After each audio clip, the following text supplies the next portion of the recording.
Hey guys, Sean here. Welcome to the F1 Word and to Testing Live Day 2. Yes, we are here. And as you can see, already going wrong. That browser looks completely wrong. I'll sort the timing out in a moment. Apologies. I hope you're all well this morning or this afternoon, wherever you are. It's good to have you with us again. Very much looking forward to another day of complete and total waffle. And it's a bit like the old days today because we've got Jonty with us. So should be interesting.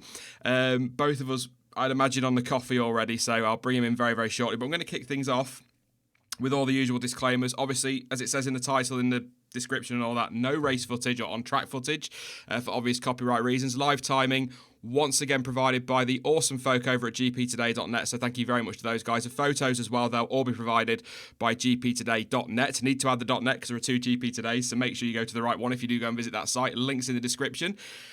You can also follow me over on social media. All of those links are down there as well. Don't forget to subscribe if you're new. Drop a like on the stream. All of that usual YouTuber stuff. And on top of that, if you would like to contribute towards, as you can see there, the mic and setup upgrades that I need quite badly, I'm realising this week, please feel free. You can do it through Super Chat. There's Streamlabs links down there as well, but also you can do it through PayPal if you would prefer to Google not to take 30% of your donation, the swines. But yes, hope you're all well this morning. Let's jump straight into this. We're going to talk about this morning in just a moment. Had one spinner already, but still no red flags. But looking at yesterday, that's what we're going to kick off with, is your times from yesterday. Lewis Hamilton did top it with a 1:16.9. Apologies for that time has still been over there, but it's absolutely fine. It's all good. That was on the C2 compound, 94 laps. Valtteri Bottas on a 1:17.3. That was on the C3 compound, 79 laps. Perez for Racing Point, third place. I say Racing Point, I mean, it's a year-old Mercedes, isn't it? C3, 1:17.3, 58 laps. Max Verstappen did most laps of the day on 168, 1:17.5 on the C3. Daniel Kvyat, C3 as well, 1:17.6 on 116 laps. Carlos Sainz for McLaren did a 1:17.8, 161 laps. Only 7 fewer than Max, to be fair. Daniel Ricciardo in the Renault C2, 1:17.8 and 56 laps. Esteban Ocon in the second Renault, 1:18.0. Couple of tenths off his teammate, 62 laps. Doesn't matter, of course, it's only testing. George Russell, I get sick of saying that. C3 compound, 1:18.1 in a very good day for Williams, 73 laps for him. Lance Stroll, C2 for Racing Point, 1:18.2. Charles Leclerc, C3, 1:18.2. Nicholas Latifi, he was a 1:18.3, also on the C3. Robert Kubica, he went out for Alpha in the morning, C3 for him, 1:18.3. Kevin Magnussen for Haas, also on the C3, a 1:18.4, 106 laps for K-Mag in the end. He had a quiet day, but was a busy day. And Antonio Giovinazzi, 1:20.0 on the C3 tyre. Now, Sebastian Vettel was due, apparently, to be in the car this morning, but is still not quite 100% fit.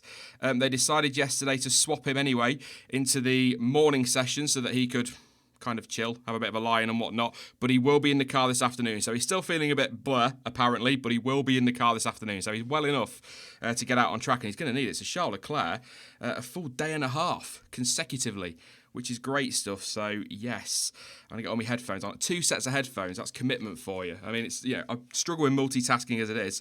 One final thing on the tyres, by the way.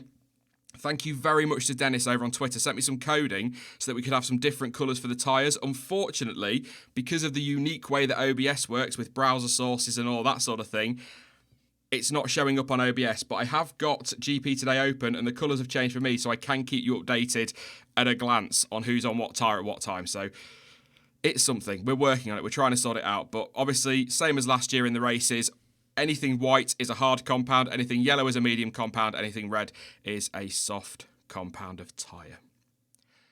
I'm off for a lie down. I'm not really. That's it. Let's bring him in. Oh, it's like the good old days, Jonty. Good morning, mate. How you doing? Good morning, Sean, and everyone. Are we good? Oh, I'm very good. It's so nice to have cars on track. Got my headphones. We've got Will Buxton this morning in commentary as well, and Alex Jake. So it's absolute perfection. And I'm joined by you as well, mate. So I'm very much looking forward to this morning. Yeah, it feels old school, especially with Will Buxton commentating as well. Yeah, and I mean, Alex, you know, I think Crofty's all right. You know, he's what he is, isn't he? But I do like a bit of Will Buxton. Do like. A bit of Alex Jakes, and obviously teaming up with Will Buxton over on Twitter to get those awesome things from Bloomy done. You know, he's like a mate now. Desperation, love me, Will. I'll wait for his next one. I've seen a preview. Is it good? Oh, it's good, and I've had a little addition to it. Oh. Oh, keep an eye on Twitter then, or if he does it during the stream or anything, I am so absolutely bunging that in here. Let's get some photos on the screen. Actually, I forgot to remove those. There we go. Yesterday's photos. Just waiting for this morning's to come through. Roman Grosjean out there today. Who's out this morning? I've forgotten. I did have a list. Let's go to Twitter. I do like to save these things and then forget everything, which is incredibly useful. We're going to talk about Racing Point in a minute, mate, so that could be an interesting conversation. But line up this morning, we've got Lewis Hamilton for Mercedes, Charles Leclerc for Ferrari, Alex Albon in the Red Bull, Lando Norris for McLaren, Ricciardo for Renault, AlphaTauri have got Gasly, Racing Point Perez, Alfa Romeo Raikkonen, Haas have got Grosjean, and Williams have got Russell. And the swap outs for this afternoon, Bottas will be in for Hamilton, Vettel for Leclerc, and Ocon for Ricciardo. So they kind of started the conversation off on Sky, so we might as well kick off with it as well, John T. That Racing Point, it's basically last year's Mercedes, isn't it? Let's be honest, but completely legal apparently. So, but Gunther Steiner not too pleased. I think he's basically saying to Racing Point that, hang on a minute, you were protesting that we were using Ferrari parts, and now you're using Mercedes parts. Maybe you should practice what you preach a little bit. Yeah, but it could well be going in the same direction. It's like, look, we tried to protest this. Everyone said, nah, suck it up. So we're going to do the same. Okay, if you can't beat them. It saves them money, doesn't it? You know, I think they were saying in the commentary before this all really got going that at the end of the day, next year with all the big changes for 21 and the money that's going to have to be spent, this is kind of I think Will Buxton refers to it as a throwaway year for teams like Racing Point. So it makes sense to just buy what you can, because next year they can't do that. So, you know, they're going to want to put all their focus on next year. So it makes sense. And like you say, at the end of the day, if the rules are there and Haas are exploiting them as well or taking advantage of them, then it makes sense for Racing Point too. But do you feel like this is a throwaway year for maybe Racing Point in particular, with everything changing for them as well next year, becoming Aston Martin? I'm sure some people will see it that way.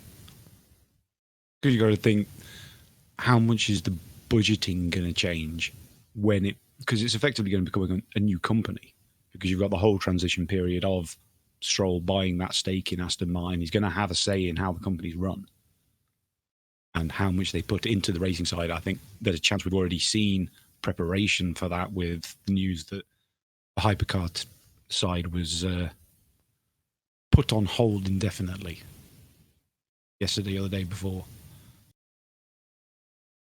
Yeah. What do you make of that? Because I don't really follow their hypercar stuff, but is it just WEC or is it more than that? There's just for the WEC, I think, because they've still got a lot of fingers in multiple GT pies. You've forever seen Astons in all of the GT series and all of the different classes. I'm wondering if they're focusing on that a bit more. It's a bit more competitive. But there was still only a few people sort of committed into the hypercar program. And it's now making them concerned. There's already been announcements from Toyota there talking and discussing how to proceed now that Aston made this announcement. So it could kill off the hypercar changes that were coming in, which would suck because it looked so promising. They're still doing the Valkyrie now, haven't they, with Red Bull, and they're going to get them shipped and delivered to who they need to. But that car looks sexy as hell. 20 to 9, I said sexy already. Oh dear God. It's only 10 minutes in. And yeah. Oh dear. Yeah, but everyone who saw that Valkyrie was just like, oh my God, I need it. It's not a want, it's a need. It's the most incredible looking machine. And we're all desperate to see what it can do, and now we might.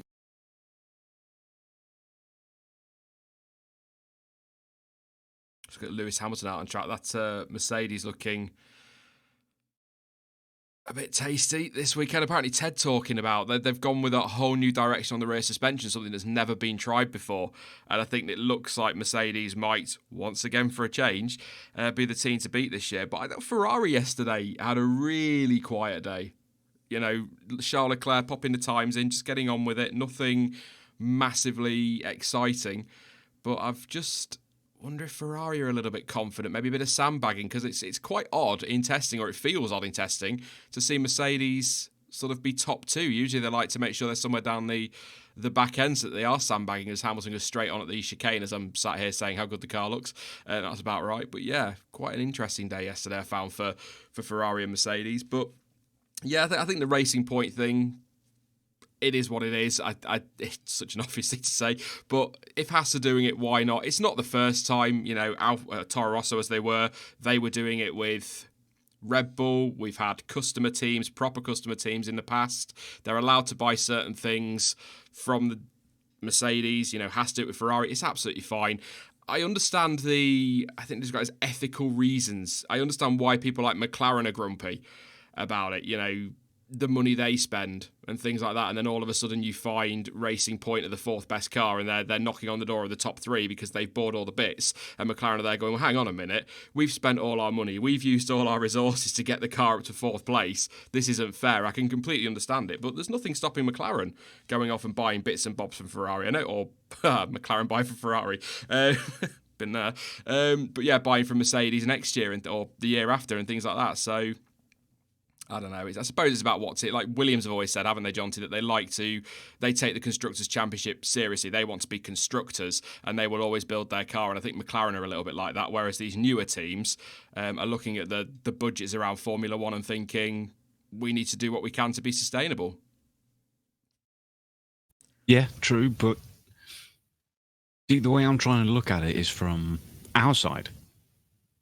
The fan side, there are the ethical questions, but everyone in the chat, you, me, you got to think,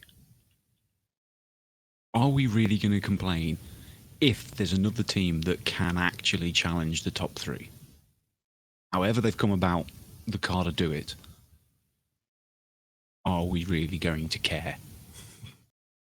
This is it. We want a competitive grid, don't we? And we want more teams to come in. And if there's an opportunity for a new team like a Haas to come in with that kind of agreement and be sustainable and stick around, then it's great news. And I think the only thing I would say from a fan's perspective is if you've got, let's say, Racing Point up there, third and fourth, and you've got, leading the race, let's say for argument's sake, first and second, and you've got Hamilton going for a title, and he needs to be first to win that title because, I don't know, Leclerc is fourth or fifth or whatever. What if he easily overtakes a Racing Point? Do you see what I'm getting at here? What all of a sudden you've got they're a Mercedes B team and they've hopped out of his way.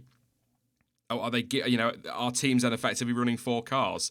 So I think that's the only thing from a fan perspective I'd be cautious on, but I totally agree. We've talked about it so many times. I think we did a B car live stream back in the early days of the channel. Again, it's only 2.5 years, but yeah, back in the early days of the channel, we did a B car stream and discussed it. And I think we both kind of agreed that the more the merrier, and the more competitive these midfield teams are, the better. I mean, look how good that midfield was last year. How amazing would that be if it was all 10 teams? I mean, come on. Yeah, exactly. And you've also got to think about the future of F1. If they were able to open this up just a little bit so there's bigger areas that customers can buy elements. And don't forget, 2021, there's a lot more things which are not spec, but going that way because of how tight the regulations are. So there could be more things to buy because they're all going to be effectively the same. It's an easier way in for new manufacturers or independent teams. There's the constant talk about Porsche and Audi and that people, or if Toyota drop completely from the WEC series, they could come back. It's unlikely, but I think we'd all love it.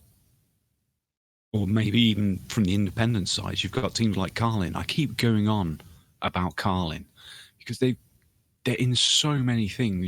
We see them dominate, not just do well. I mean, absolutely dominate Formula 4, 3, 2, various other single-seat series.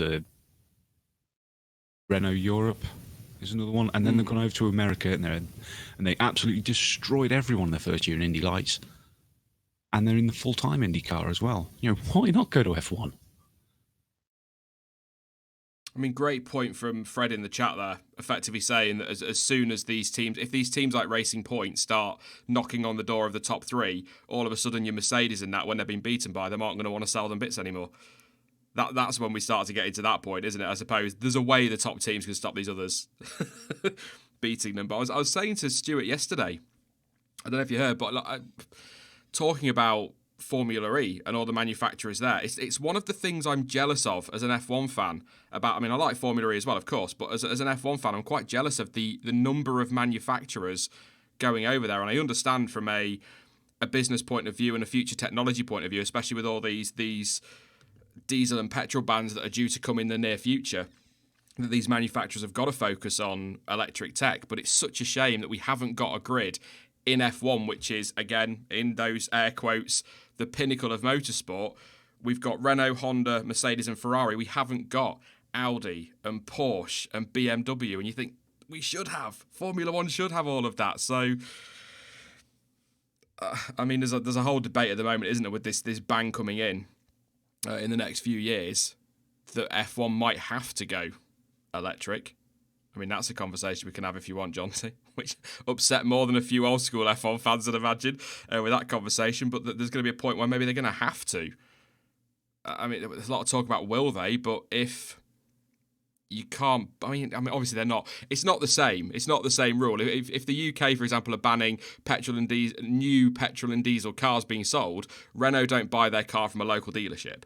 You know, it's not the same thing. They if they want, they can go back to V12s, I'm sure. But from a road car perspective, if they want to keep their manufacturers, they might have no choice.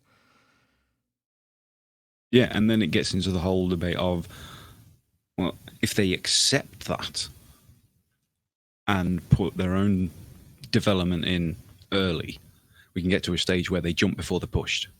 Yeah. So it can be on their terms, on our terms, if you like. So it still retains the speed, the competitive edge, the development, etc., instead of suddenly being left in a situation where we get to the end of the season and everyone goes, oh, damn it, we need to make some batteries and stuff for next year. Anyone got any ideas? I guess, who just said that in chat? I just spotted it scroll up and it's like, that's a very fair point. My thing is not running very well at all, my stream, for some reason. Apologies if I don't say your name, but somebody said there are more options in electric, right? That was it, Dennis. And then somebody else gone on to talk about hydrogen. So, I mean, they don't have to go electric. There are other ways they can do it, but if you've got the tech there in Formula E, an FIA-run sport, because we did this last year, and I'm going to say it again.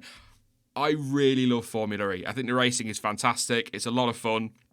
It's great that it's kind of the pioneer in electric racing technology, but I still feel like it might just be a testing bed for the future of the likes of Formula One. And I can see in 2035, 2040, whenever, the two merging, becoming Formula One as one series, and then all that research and all that technology is whacked onto the F1 cars.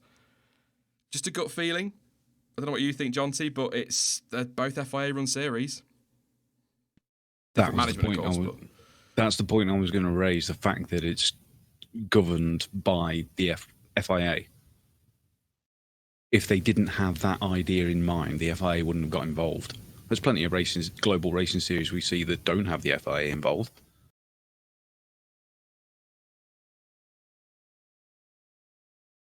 So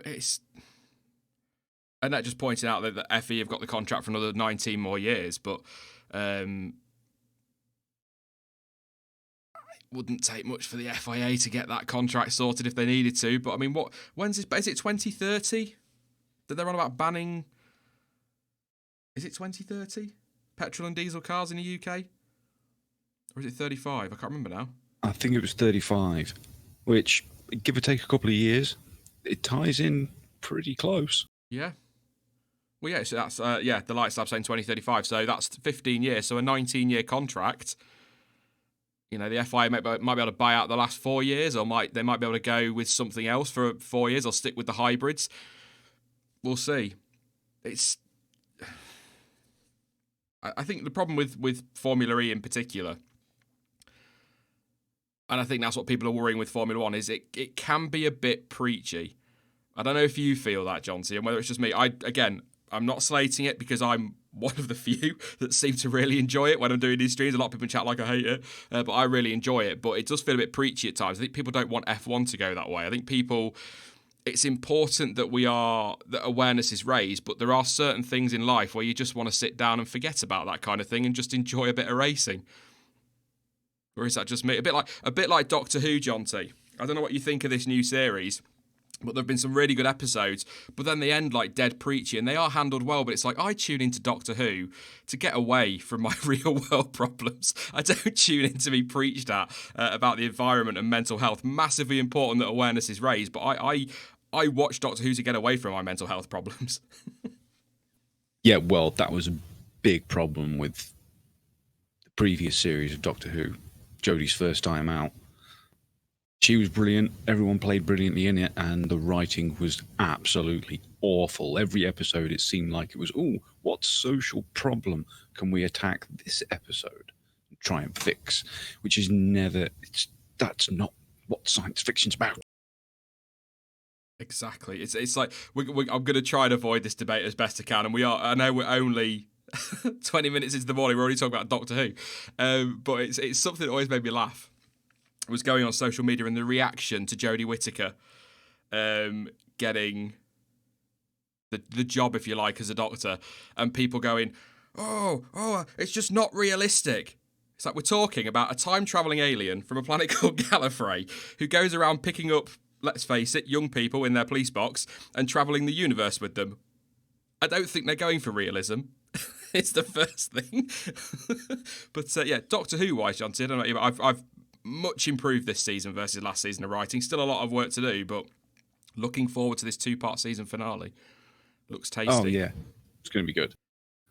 Just noticing whether they've just put the calendar up that they're talking about. Yes. It seems they fixed it. This year, Abu Dhabi won't be taking place in Mexico. Did you see the sector graphics yesterday? Were using the Suzuka map and not Barcelona. Yeah, and there was another one on the timing tree. The team logos were all over the place. Yeah, Williams had 3 drivers yesterday. Yeah, and there was another one, like Sainz was driving, I think it was an orange AlphaTauri. Oh, I hope somebody got a screenshot of that. Because how cool would it be if we look back at that in 12 months' time and a lot of those moves happened, like Ricciardo and Ocon went to McLaren or something like that, and Williams had 3 drivers for 2021. Software bug becomes prescient. Yeah.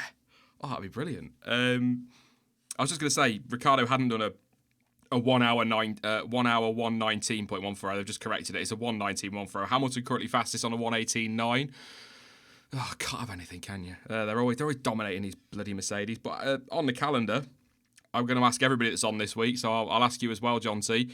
Right decision to postpone China? I mean, I know the answer to this. I don't know if the viewers do, but I think it was an inevitable thing. Absolutely the right decision. With such a situation, you just can't take any risks.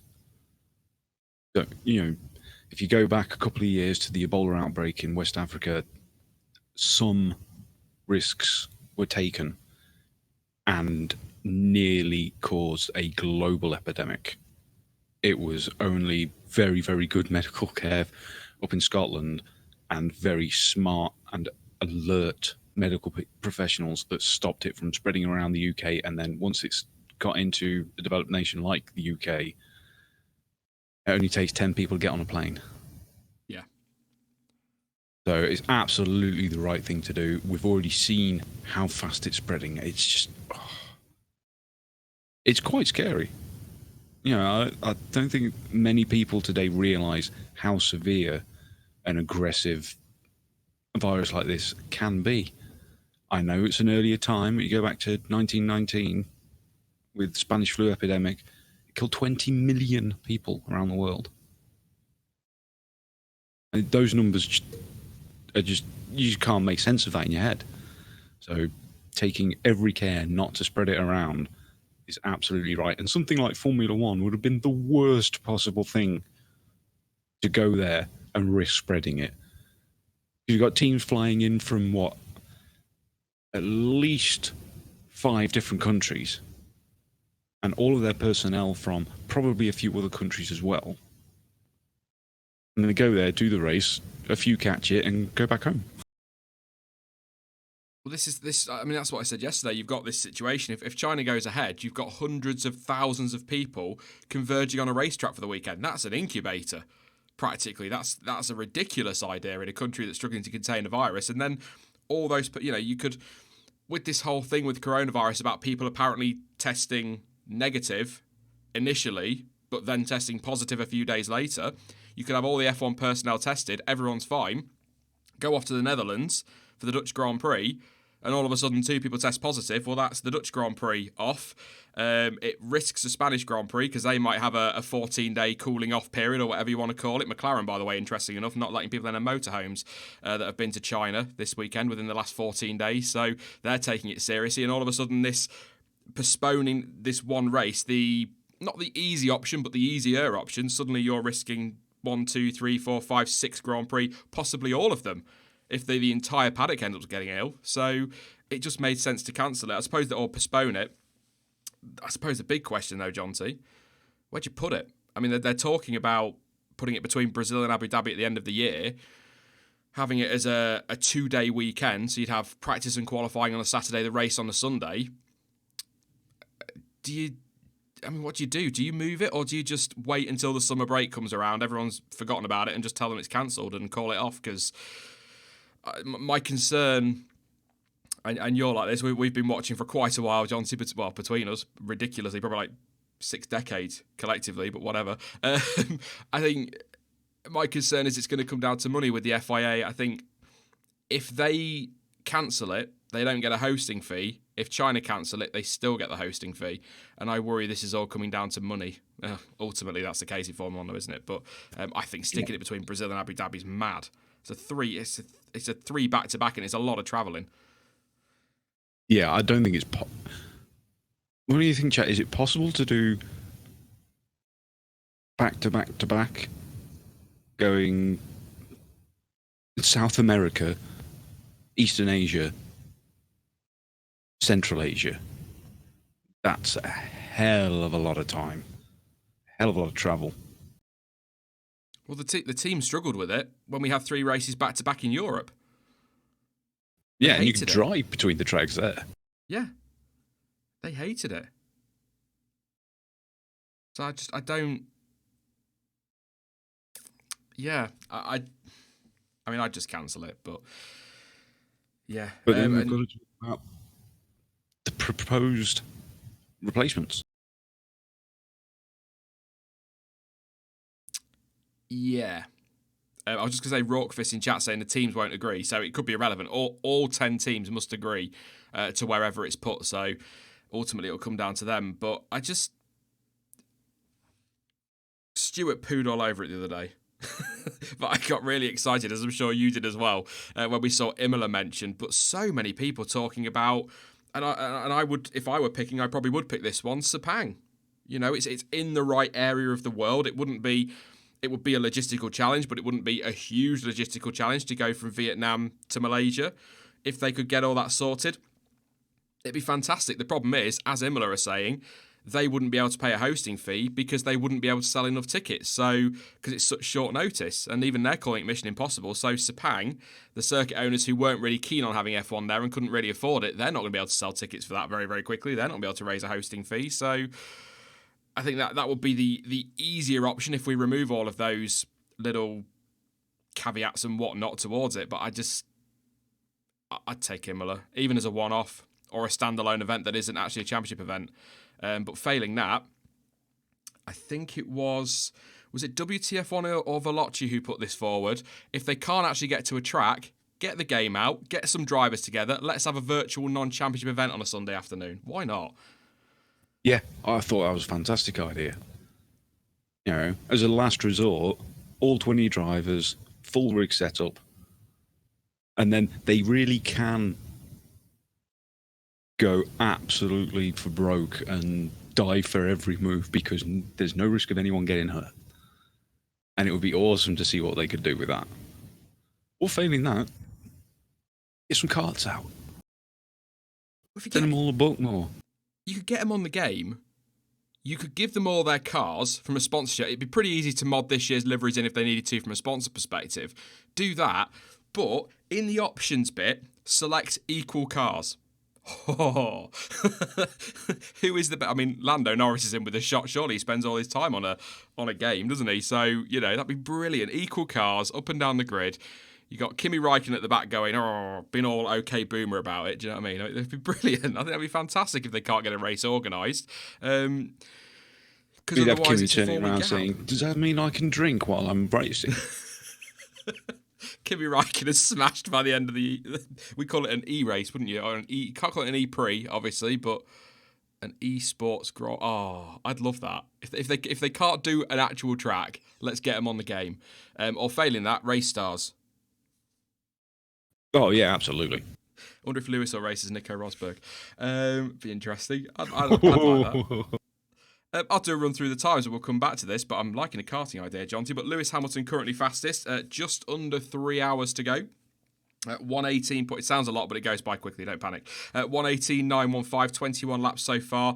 That was set, or is out there at the moment on the C2 tyre. Daniel Ricciardo second on a 119.140, 10 laps for him so far. He's on the C2 as well. Charles Leclerc a 119.2, 15 laps. He's also on the C2. All three of them at the moment in the pit lane. Pierre Gasly up in fourth place, 119.3, 15 laps. He was on the C3. Romain Grosjean, 120.7, hasn't crashed yet. 21 laps on the board, C3. Kimi Räikkönen, a 121.5, 9 laps, just gone through to 10 laps on the C3. George Russell, no time as of yet, but he's done 18 laps, a lot of aero work this morning. He was out there on the C5s. Alex Albon, again, no time, but he's done 11 laps on the C3. Norris on the C5, no laps. He's done 7 laps, no time. No time for Perez either. He's done 6 laps, and he's also on the C5s. A lot of aero work going on this morning, but yeah. Get him out there, or Fortnite, or something like that, if you want to move away from F1. Bit of Civilization would be cool. Just a gaming weekend. You can describe Fortnite with a word that rhymes with it. Ooh, I'm writing that down. I'm going to use that. Yeah. I don't know. People, Fortnite's dead, Sean, says Massive Michael. Never played it. Never seen anyone play it. I hear it as a thank you, Jack. Fallout 76. Yes. Wastelanders out April 7th. Can't wait for that. Fork knife. Fallout. Let us completely scam you out of as much money as possible and then behave like complete a-holes when someone stumbles into a room they're not meant to get. Oh, I hate Bethesda. Dennis saying, isn't Fallout 76 even more dead? Hey, there was 6 people on a server with me the other day. That's not dead. That's more friends than I've ever had. It's a bit, look, they're not scamming out of money. You don't have to buy it. I did. I'm a Fallout First member. Boo. But I have nothing better. It's that or Formula One, so I have nothing better to spend my money on. So there you go. But I mean, I think we can all agree on a Fallout point of view. You're not getting anywhere near Fallout 3. Oh, what a game. Oh, you finally got around to that one? Yeah. Yeah, I played it because I like Fallout 4 because I basically liked playing post-apocalyptic sims. It was great fun. And I quite liked the story in Fallout 4. It wasn't epic, but Fallout 3. Whew. Well, last time, a long time ago when we spoke about this, you hadn't done Fallout 3, and I kept telling you to. Unless that was someone else and I'm getting confused. I think you've been telling me to play Fallout 3 for ages. Yeah, it's by far the best one. I want to make my way through them at some point, starting with the originals on PC and then working through Fallout 3, New Vegas and all of that. Because, I've watched people play them, but I've never really... Yeah. I'm ashamed. I sit here saying I love Fallout, and then I was like, what have you played? 4 and 76. And then people are just like, you don't love Fallout then. Oh, Melissa Richard in the chat saying try Stalker for Apocalyptic Sims. incredible games, but my God, they are. I should add those to my list. I've got loads. I mean, I've not got many games to play at the minute. I used to be a FIFA, Formula 1, Fallout guy, but Formula 1 I can't get into as a game. And FIFA is shite. Excuse the language at 9:05 in the morning. Well, there's people here. Can I ask the chat? F1 2019. Anyone playing with a pad and struggling and hating it because it is either completely undrivable and impossible to play, or so easy you could do it while you're asleep. There's no ground in the middle. I just can't get it set so that it's a challenge and fun. I'm like that. I've played on 110 AI, and it's like you say, it's undrivable, and I'm constantly at the back, and I don't find that fun. So I bring the difficulty down to 100, and all of a sudden I'm just winning everything. But there's no in between. So between 110, you're either, like you say, you're either absolutely dominating and there's no challenge, or it's driving around at the back with Robert Kubica and George Russell. I'm disappointed because it had a lot of potential, that game, in the early launch as well. And I think, this is F1 related, so we can keep going with this one. F1 2019, like I said, there's so much potential with the GP2, going back a bit now, Sean, and the F2 stuff, but that was done, I know it's early and it's their first attempt at it, but that was done pretty poorly. When you think of what the likes of NBA 2K have done over the years, not so much the last couple of years, but with their stories have been really good, and then, even FIFA bringing some of that in with the journey, it's just a shame that Codemasters couldn't make that a bit more than it was. So I'm hoping that's just a starting point. But I tell you what, I went online the other day with Dan and all that lot, and we did some F2 cars on that game. They're a lot of fun to drive, even with a pad. Yeah, they are. My favourite bit of the whole game is that intro. The way they've done it dramatically, dumping you straight in with old whiny boy saying, "Oh, the team says let me through," and he's never quick enough to catch up. Yeah. Like, you let him through to, like, be the team player, and then you're right on his backside again. And if you re-overtake him, it's like, oh, you've ignored team orders. It's like, you told me to let him through, I let him through. It's not my fault he's not quick enough to keep going. God's sake, Jeff. But yeah, I think it's all right. I don't think it's their best one, but hopefully some tweaks, and yeah. I've got to say, my one favourite tiny little thing of the entire game is the fact that there's an achievement for telling Jeff to shut up. I love that. I'm always telling him to shut up. So I know what my tyres are doing. I'm sliding through every corner. Leave me alone. I don't need to be bothered, Jeff. Just shut up. I don't care if George Russell, 86 seconds behind me, has got a problem with his car. It makes no difference to me. Leave me alone. I get so mad with him. We don't even have to wait for Crofty to do it. Sky Sports live updates on their website. Other drivers making their debuts in the new cars today, apart from the aforementioned Albon, are Kimi Raikkonen in the Alfa Romeo, Romain Grosjean in the Haas, and Pierre Gasly in the Toro Rosso. I've not even made that mistake yet. Get in. Stuart did yesterday, Force India. Come on, mate, it's been a year, I'll let people off Toro Rosso and AlphaTauri to an extent. But yeah, Gasly out on track at the moment. P1, by the way, 1:18.5 on the C3 tyre. So compound softer than Hamilton and co, but good start there. I'm keeping an eye on Perez today as well, once he starts putting some laps in, because if they're knocking on the door of the top three with that year-old Mercedes with a proper up-to-date spec Mercedes power unit, it's all going to kick off before Australia. I reckon we're going to end up with a big double diffuser argument over this, which is something, by the way, I'm looking forward to at 2021, because I'm almost certain that they're trying to close all these loopholes off.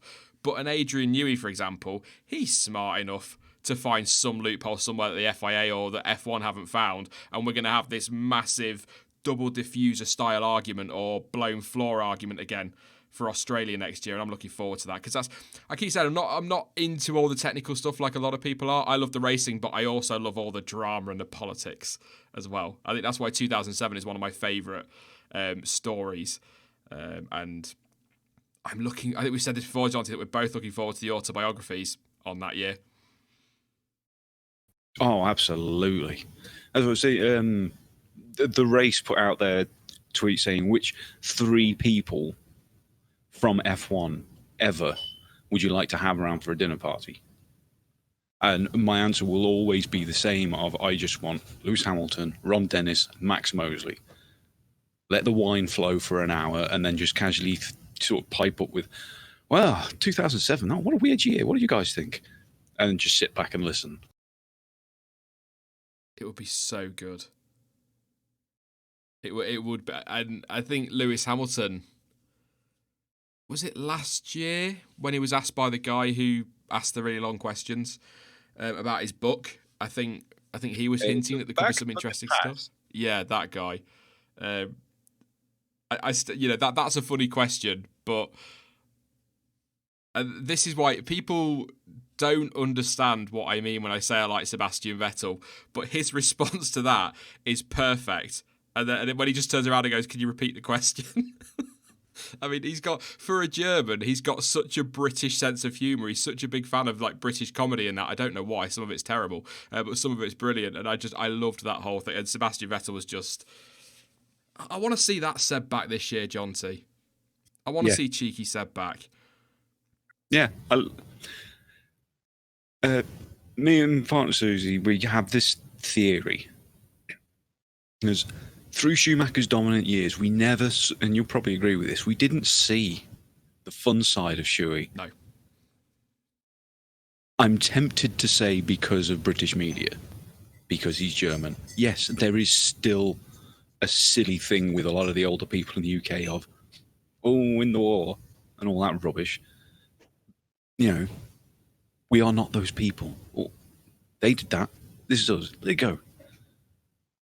And we didn't see any of the fun side of Shuey. There's so many compilations you can find on YouTube of clips from press conferences and in the pit lane. Michael Schumacher is always the one prattling around, doing practical jokes. You see him grabbing the jug of orange juice and chasing, I can't remember who, but I think it might have been Villeneuve, chasing him off down through the room, coming back with it empty and a big smile on his face. We didn't see any of that the whole time that he was racing. We've only found it afterwards. I've got a sneaking suspicion we've got the same thing from Vettel as well.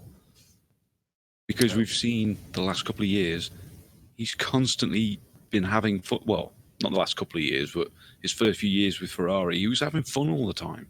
My favourite one's him accusing Hamilton of animal abuse because of the seagulls on track. I was just going to say that Gasly improved to an 18.5, but Leclerc's gone fastest on an 18.3, so he's out there on the C3 compound at the moment. But the thing with Schumacher was, and it's like you say, get ready, chat with what you were saying. Okay, boomer.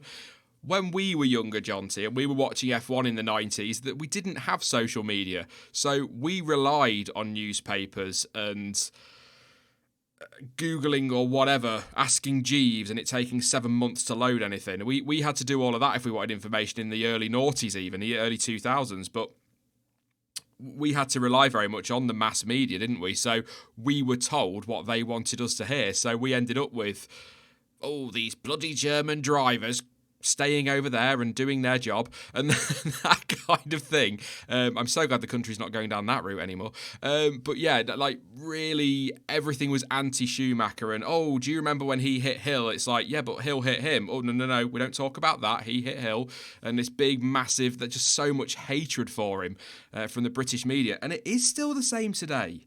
Because we can see it on social media. There's so much coverage of F1 now. It used to be a qualifying on a Saturday and a race on a Sunday once it moved to ITV. That was it. We didn't get practice and all that. We didn't get all these interviews and all these extra bits that we see on social media and on Sky F1, for example. So credit to them for that.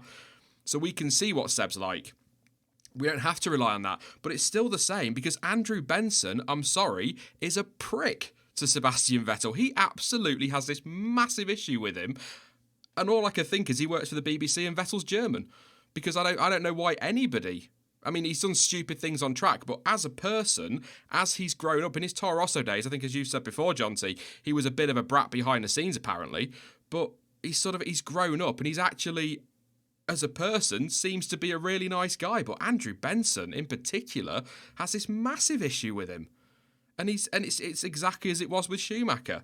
And like you say, you go on YouTube, you look at Schumacher stuff, he's out there throwing water at people and cakes in people's faces. And I think, was it him and Gerhard Berger?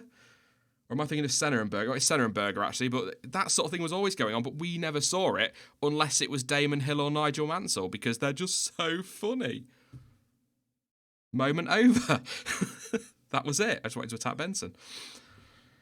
No. Many people will. The only good article he's ever written was the one a week after Hubert. That was fantastic. Credit where it's due, definitely. Yeah. Everything worded perfectly. All of them. Hello to you. I don't know if anyone heard that. Well, I have my furry assistant. But the rest of the time, his takes are just terrible. I don't understand why he keeps being... Oh, sorry, I do understand why he keeps being paid to write them, because it's the BBC. Yeah, and I think the other thing as well we have to remember, and I suppose even like from a YouTube side of things, we're guilty of it. You write stories and you pick stories that are going to get clicks, don't you? So in Andrew Benson's position, or I don't feel it quite so much with race fans. I have to be honest, they've had their moments, but I don't feel it quite so much with race fans, but certainly the BBC and Sky as well. The more controversial the opinion or the topic, the more clicks they're going to get. So I sometimes think, this is why I have my issue with Jack Villeneuve and I have my issues with Nico Rosberg, but I think they play to the internet. I think they know what's going to get clicked on, so they'll maybe not necessarily totally believe the opinion they're giving. There'll be some genuine view there, but I think some of it is just for the clicks, and I think that's the problem with in particular the BBC at the moment. I don't want to get too into the BBC because otherwise I'll start an election rant, because they were shocking, absolutely shocking at times in the build up to the election, or most of it, and they're like it with Formula One, and they just have this big issue with Sebastian Vettel. And to be honest, when Vettel retires, it'll be Verstappen they turn on. Because we might see a situation where we've got Verstappen versus Russell or Verstappen versus Norris or something like that, and all of a sudden whoever's taking on the British driver is pure evil. That's how it works. But they know that that's going to get clicks from certain areas of their viewership and readership, don't they? That's probably the best way I can put it. Yeah. Well, I've just been sat thinking, talking about how much we see through social media and all the talk and coverage that goes on, and Vettel. I look back to Canada last year. Now, obviously, he was angry and what have you, but I'm thinking, with the swapping of the number boards, do you think he was secretly grinning inside, thinking, oh, this is going to cause a riot for the next 2 weeks? From what I've seen of him, it wouldn't surprise me. It wouldn't surprise me at all if he thought, right, let's see what you think of this media. But, I mean, that was all blown out of proportion from like every angle. I'll even go back to our post-Canada rant when we all kicked off. Looking back, it was like, actually, I can kind of totally understand why the FIA, the stewards, had to take that decision when you start looking at all the evidence, and that's why maybe the race reactions aren't the best thing. But it's a raw reaction. People enjoy them, so... I still don't understand why they... But like you're saying about the swapping of the boards, the fuss that was made of that in some areas of the British media in particular, it's like, he moved some bloody number boards. He's not punched anyone in the face. You know, nobody's mother's on the floor with a bleeding nose or anything like that. He's swapped number boards around. What I do find quite funny, and I don't know if they were there before and we just didn't notice, but I did see in Abu Dhabi and a couple of the races at the end of the year, they've got like weights on the back of the boards now. Like I said, I don't know if they were there before, but I wonder if that's as a result of Seb swapping them. But yeah, I think that was all mad, that whole pitboard thing. But I feel for Seb in that respect. I think he gets a lot of stick, but I think it'll just be the next one. And on the social media thing, people will sort of say, oh, nobody used to moan when Ferrari were dominating. Nobody hated Michael Schumacher like they do Lewis Hamilton. They did. You just didn't have it rammed down your throat from every angle on social media. We didn't see that. My family hated Schumacher, a lot of them. My grandma was a massive fan. I think my granddad was as well, but they hated him. And they hated seeing, I don't watch F1 because it's boring. It's like, oh, all right, Nan. Calm down. Oh, why do you bother watching that? It's just the same guy winning all the time. The only thing you got is if you asked somebody their opinion. Whereas with social media now, you don't even have to ask for an opinion, says Sean with a YouTube channel. It's just going to get thrown at you. So, yes, Schumacher was probably hated as much as Lewis Hamilton is, and Ferrari were hated for their dominance as well, but we didn't see as much. Yeah, absolutely. I was forever hearing complaints about him in the pub. That's pretty much the closest thing we had to social media at that point. Just what people said in the pub. We It was usually just as coherent towards the end of the day. I can imagine. But yeah, I think if social... I mean, I often think, like, we're all guilty of this as well. We give Crofty a hard time. And people are like, oh, you'd never say that about Murray Walker. You think, could you imagine if Twitter was around when Murray Walker was commentating? Imagine the crap that Crofty gets, times that by 10. Murray gets because he got so much wrong all the time. And we call them now Murrayisms. But if social media had been around then, he'd have been slaughtered. Yeah, probably. Which would be a disgrace, because he's a bloody legend, that man. I miss him. I watch some old stuff back now, and I just hear his commentary, and I'm just like, oh, I miss that. I just miss a clearly biased Michael Schumacher fan commentator. Every time Hakkinen overtakes, he's like, oh, and Hakkinen's got the move done, and then Schumacher makes a move, and he's like, yes! Or Hill does it, you're like, wow, so much bias, Murray, but he was endearing, wasn't he? I think that was the thing. But I wonder how Crofty will get viewed in the future. People might look back, the younger generation who have only known Crofty as a commentator, when the next person comes in, they might hate the next person and go, oh, he's no Crofty, is he? Are we just a bit biased towards Murray, maybe? Yeah. Because it's endearing. I think that was the thing with Murray. He was always like the granddad you wanted who got you into Formula 1. Paul B, if is F1 spelt backwards, which was a brilliant line. But even better than that, Paul, was when he used to go, you know what they say, if is Formula 1 spelled backwards. It's like, what? How is that, if? No, come on, Murray. Sorry, I was just going to jump to a racer just joined the stream. Vettel's still not feeling well this morning. So Leclerc is doing at least the morning. Yeah, last I read... Just to talk about the actual testing.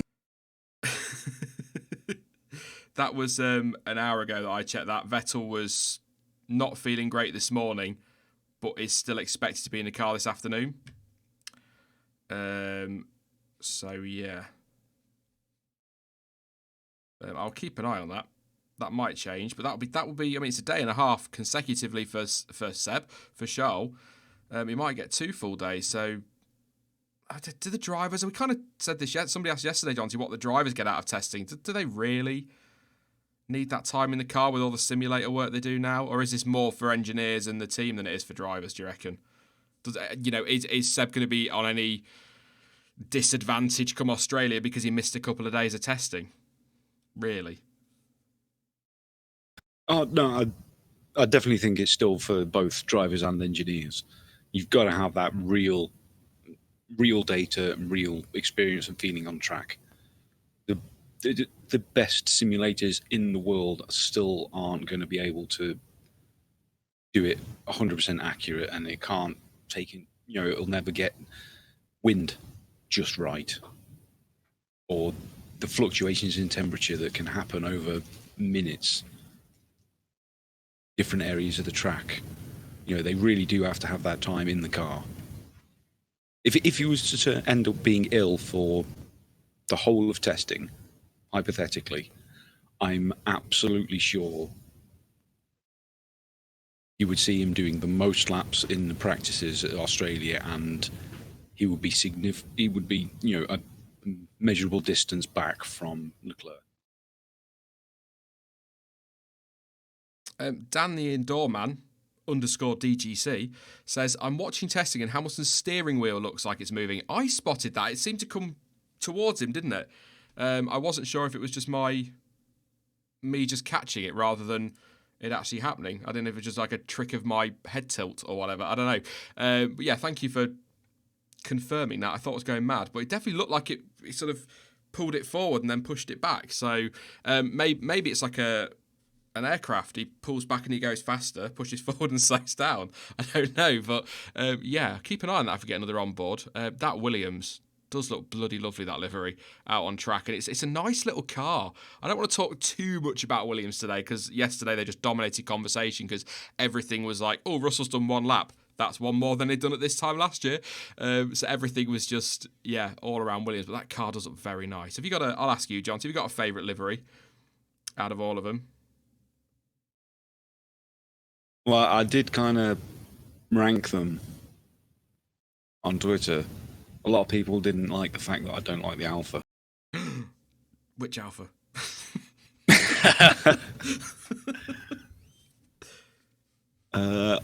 I still really like the Alpha Tauri. I really do. It's the AlphaTauri. Well, you're going Tauri, I'll go Tauri. Then we've got both bases covered. I'm not asking David Coulthard because I don't think he really knows AlphaTauri. But I think that's the best livery for me, the AlphaTauri. I love the Williams livery. I really, really do. A lot of people don't, and I've got to admit, I was missing the yellow on that Renault yesterday, but the more it is in that black gloss, you can see the sponsors really clearly. The numbers are massively clear. I'd be perfectly happy if they wanted to keep that all black livery. It's growing on me. I still don't like the nose, but yeah, you see, with the Renault, you do one thing, and you can instantly see another car. Paint the front and rear wings white, and you've instantly got the first Sauber,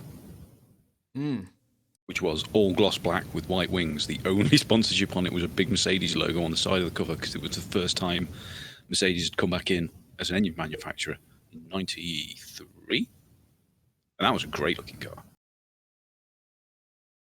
Now then. Frenson was one of their drivers, was he? And Carl Wendlinger? Were they the first two in a Sauber? That is literally just off the top of my head, so it's probably completely wrong. Yes, I don't know about Princeton. What year were they? 1993. Let's have a look. Good old Wikipedia.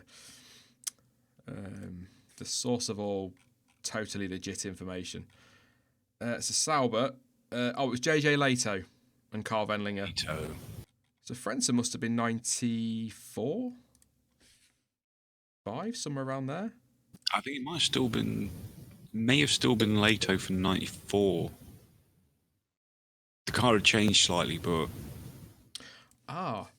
So 94, they had two names. They were Broker Sauber Mercedes and Sauber Mercedes.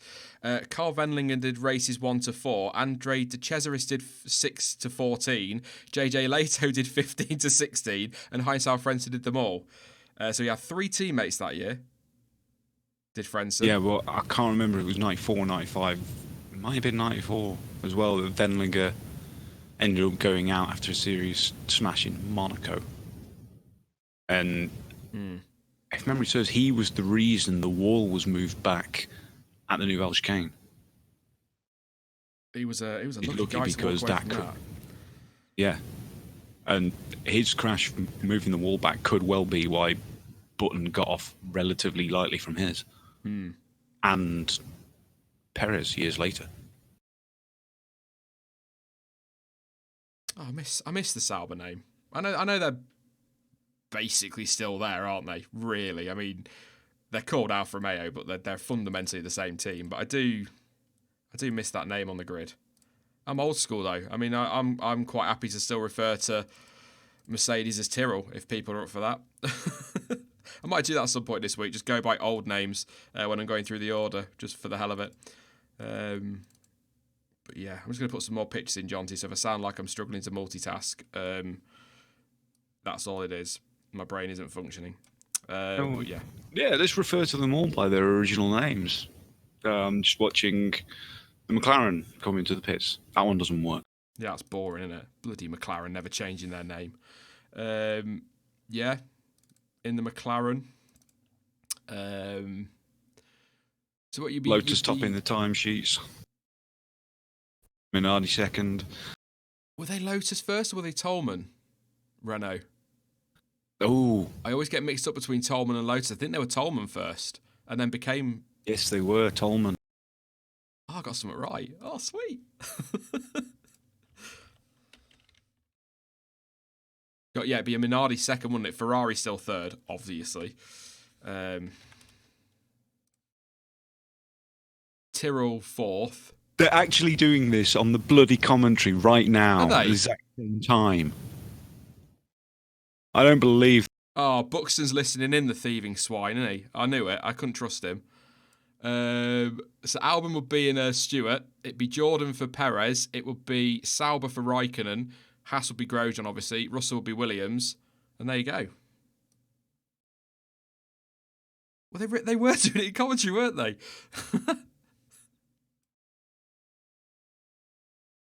That's a disgrace, that is, John T. I'm not having that.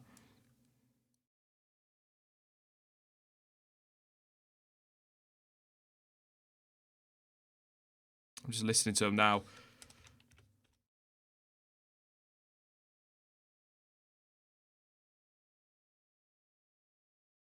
I love the idea that Will Buxton's listening to us and stealing our idea and not that I subconsciously heard him or anything like that. It's 100% Will's fault.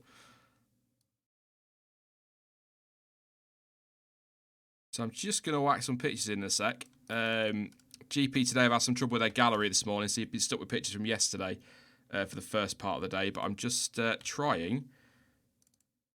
I've got a Ferrari picture to put in as well. So there'll be some images in a moment in that top left-hand box.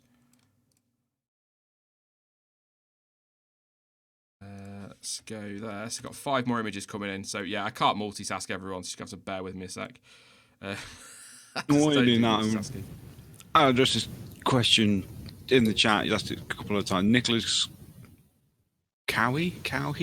I think it's Cowie? I went with Cowie yesterday, yeah.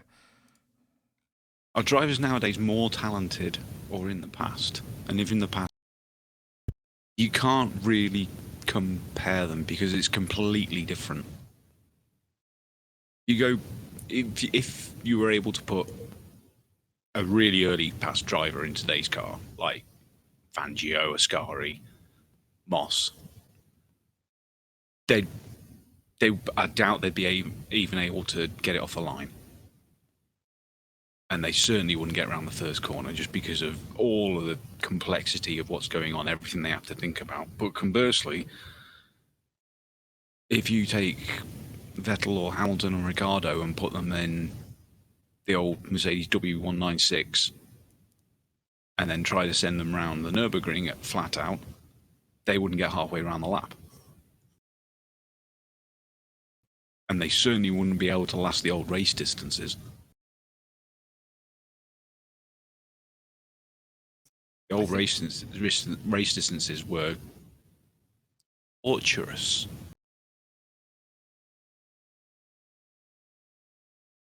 Do you think Rizky just saying in chat there, the great would adapt? Do you think, your great drivers would eventually adapt to those cars, or do you think they are just too physically different and the demands are too different now?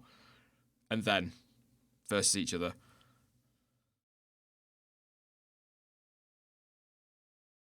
But that's the other thing, the physical demands.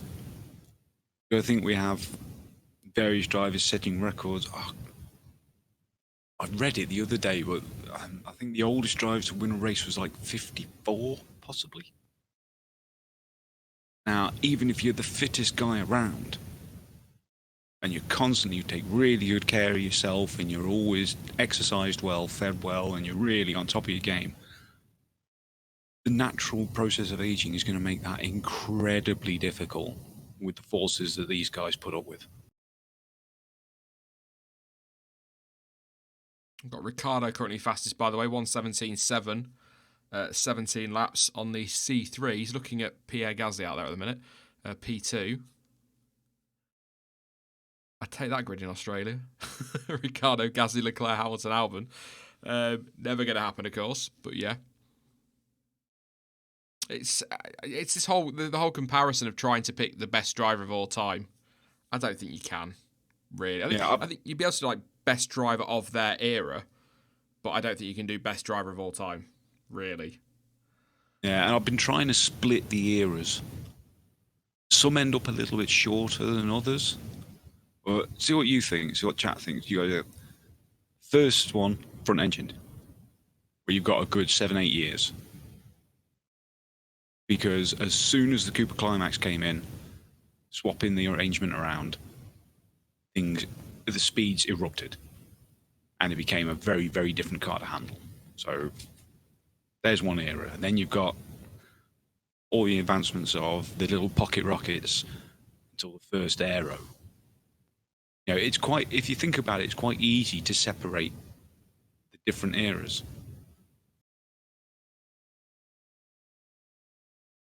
I had a point I was going to make, or a question I was going to put on. I can't remember what it was now. It's just gone. The one that I always seem to get asked quite a bit is, where do you cut off between the old era and the current era? And my take is around about 92, 93. Because that's when we went from a gearbox and 3 pedals to paddles, 2 pedals for the majority or all of the grid. That's the biggest change, I think. I think the trouble is as well with picking a greatest of all time, even if you divide it up into eras, and even if you take into account just the stats, there's still a level of it being subjective. Because a stat might say, I think we touched on this yesterday with Stuart, a stat might say Lewis Hamilton has, or no, for example, like Kimi Räikkönen, he's going to break the record for the most Grand Prix driven in. Well, that record's kind of irrelevant in some respects, because when Barrichello set that record, he started off in seasons when there were sort of 14, 15, 16 races, whereas Räikkönen's been doing it for 18, 19, 20, 21, 22 races.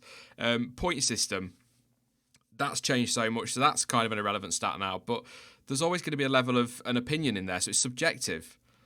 So if you're looking statistically, your best drivers of all time are your Schumachers, your Hamiltons, your Fangios, but as Chatter's saying there, and you'll agree with John T, Jim Clark. You know, how can you say for sure he wouldn't have been the greatest? He was killed at the track. He might have gone on and won 9 world championships, all we know. Ayrton Senna, how many could he have won, for example? So it's just impossible to pick a greatest, and it's always going to come down in the end to an opinion. Yeah. But this is one of the big problems with trying to include social media and what have you, because so many people tend to rely just on an opinion. If you look at various elements of data and stats and facts and what have you, you can sort of create an informed opinion, which is one of the reasons why, besides my own subjective view and love of the driver, in my opinion, it'll always be Jim Clark. Not just because of some of his F1 stats. You know, he still has by far the most Grand Slams, even now. So you can't deny that. But you got to look at his 1965 or 5 season, where not only did he win the F1 World Championship, winning all of the races that counted, he also won F2. He also won F3. He also won British Touring Cars. And he won Touring Cars somewhere else. Over the course of the year, he did something like 67 races and won over 40 of them. If that's not the greatest driver of all time, I don't know what is.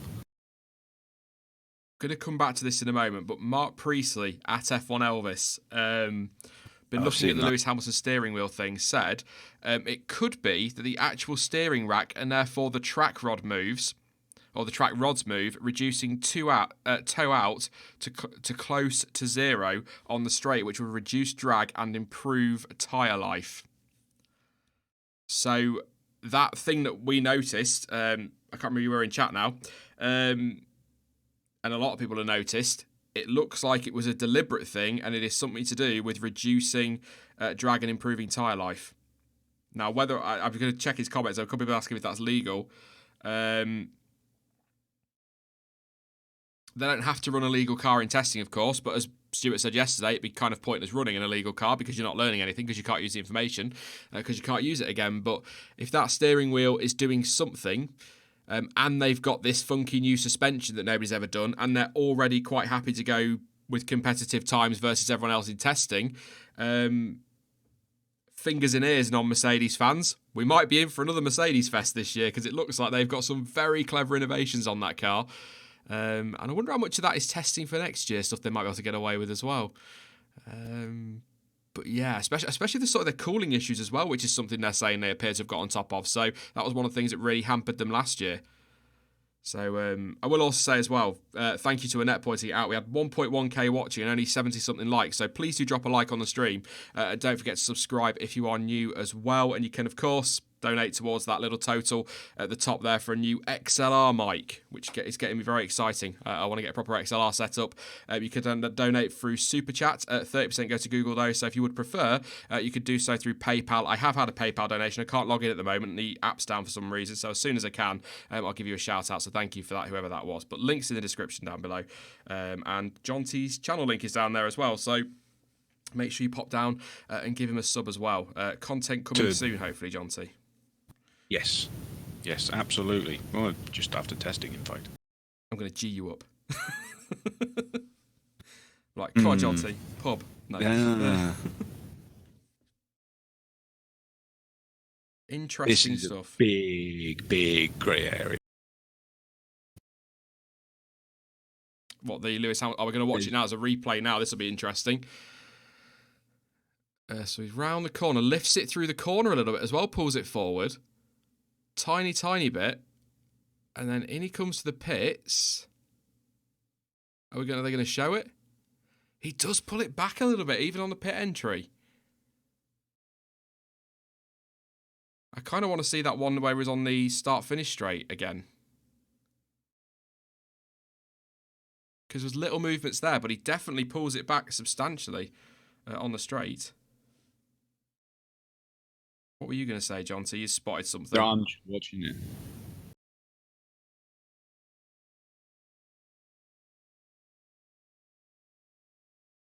Somebody sent me the video. Fabulous. Yes. Just watching it again now. That's not just a little bit.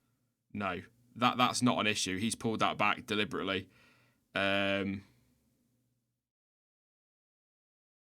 And then pushes down again under braking.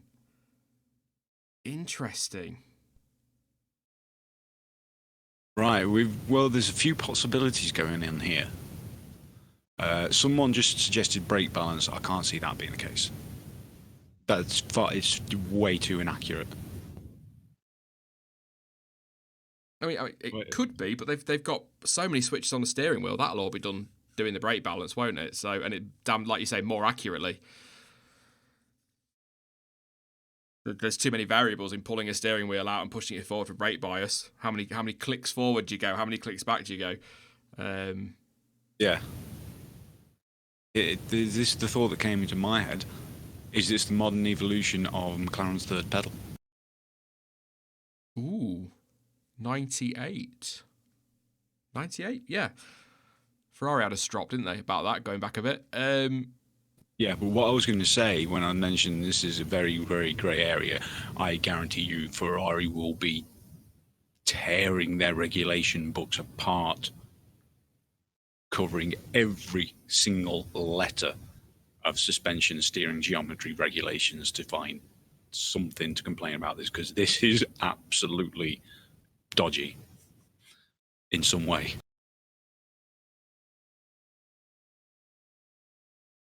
I mean, it doesn't have to be legal, does it, to be on track? we were talking a bit ago, weren't we, about the double diffuser argument. Could we be set for another one this year, but with a steering rack that moves or whatever? Mercedes Matt, up to something definitely there. Summerfield's just retweeted someone's GIF. Say, as he moves it, you can clearly see the toe-in of the tyres change. Like, by a lot. Ooh. Oh, this is some tasty controversy. Second day of testing. I'm going to have to go and look for this GIF. I mean, this is great radio commentary, isn't it? We're looking at stuff on Twitter and going, just go watch it on Twitter. I'd love to be able to show footage. Somebody asked me a minute ago, oh, why don't you show the footage? Others are on YouTube. If they want to take that risk and get caught, that's up to them. I'm not throwing 2.5 years worth of the channel away and hard work for the sake of showing footage. As much as I'd love to. I did think last year, to be fair, with the channel getting copyright struck left, right and centre for no reason, I was kind of like, well, I might as well bloody show it, hadn't I? Was how I felt last year. So come the end of next week, if the copyright strikes start coming out again, I might do. I've just retweeted it. I'm just looking at it now, yeah. It does, yeah, clear.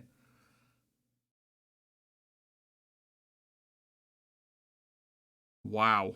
Jonty's retweeted that if you want to go check it out on the old Twitter sphere. Thank you to Sean Harrington as well for atting me in that one. Fascinating stuff. Right. Now, keep an eye on that. Priestley's talking about the entire rack moving. And in his breakdown of the W11, he did point out how the track rod was in a much more different position. So they were just pointing out there on the TV feed. I didn't quite hear what they said, but he pulls out, something flashes up on the steering wheel as he pulls it out. Anybody tuning in now, wondering what we're talking about, pulling this out and pushing that out, it doesn't sound great, does it? But yeah. So what changes? Ted Kravitz is on it down in that pit lane trying to sort this out. I mean, they're not going to tell him. Oh, like you say, though, Ferrari are going to be stressed. Let's put it that way. All of a sudden, this focus is shifting from the year-old Mercedes at Racing Point of painted pink to whatever Mercedes are up to. And we know they've got that clever new suspension at the rear. They're up to something. I've got to say as well, John, it's so pleased the screens have bloody gone as well, and we've got onboards for testing. It gets us excited, like stuff like this. DJ Raven, what's exactly the advantage of being able to change the tyre suspension in such a way? The towing angles of the front wheels dictates, how much extra steering you have to put in, various elements of the tyre life, and how it behaves around the corners, the amount of grip, how stable it is. But the more toe in, which means that's the front of the wheel pointing slightly inwards. So it's basically the horizontal camber, if you like. You know how camber's the top of the tyre leaning in. But it creates a lot of more drag on the straights. So if they've got a device where they can just make it dead straight down the straight, it's going to give them as much as an F-duct would.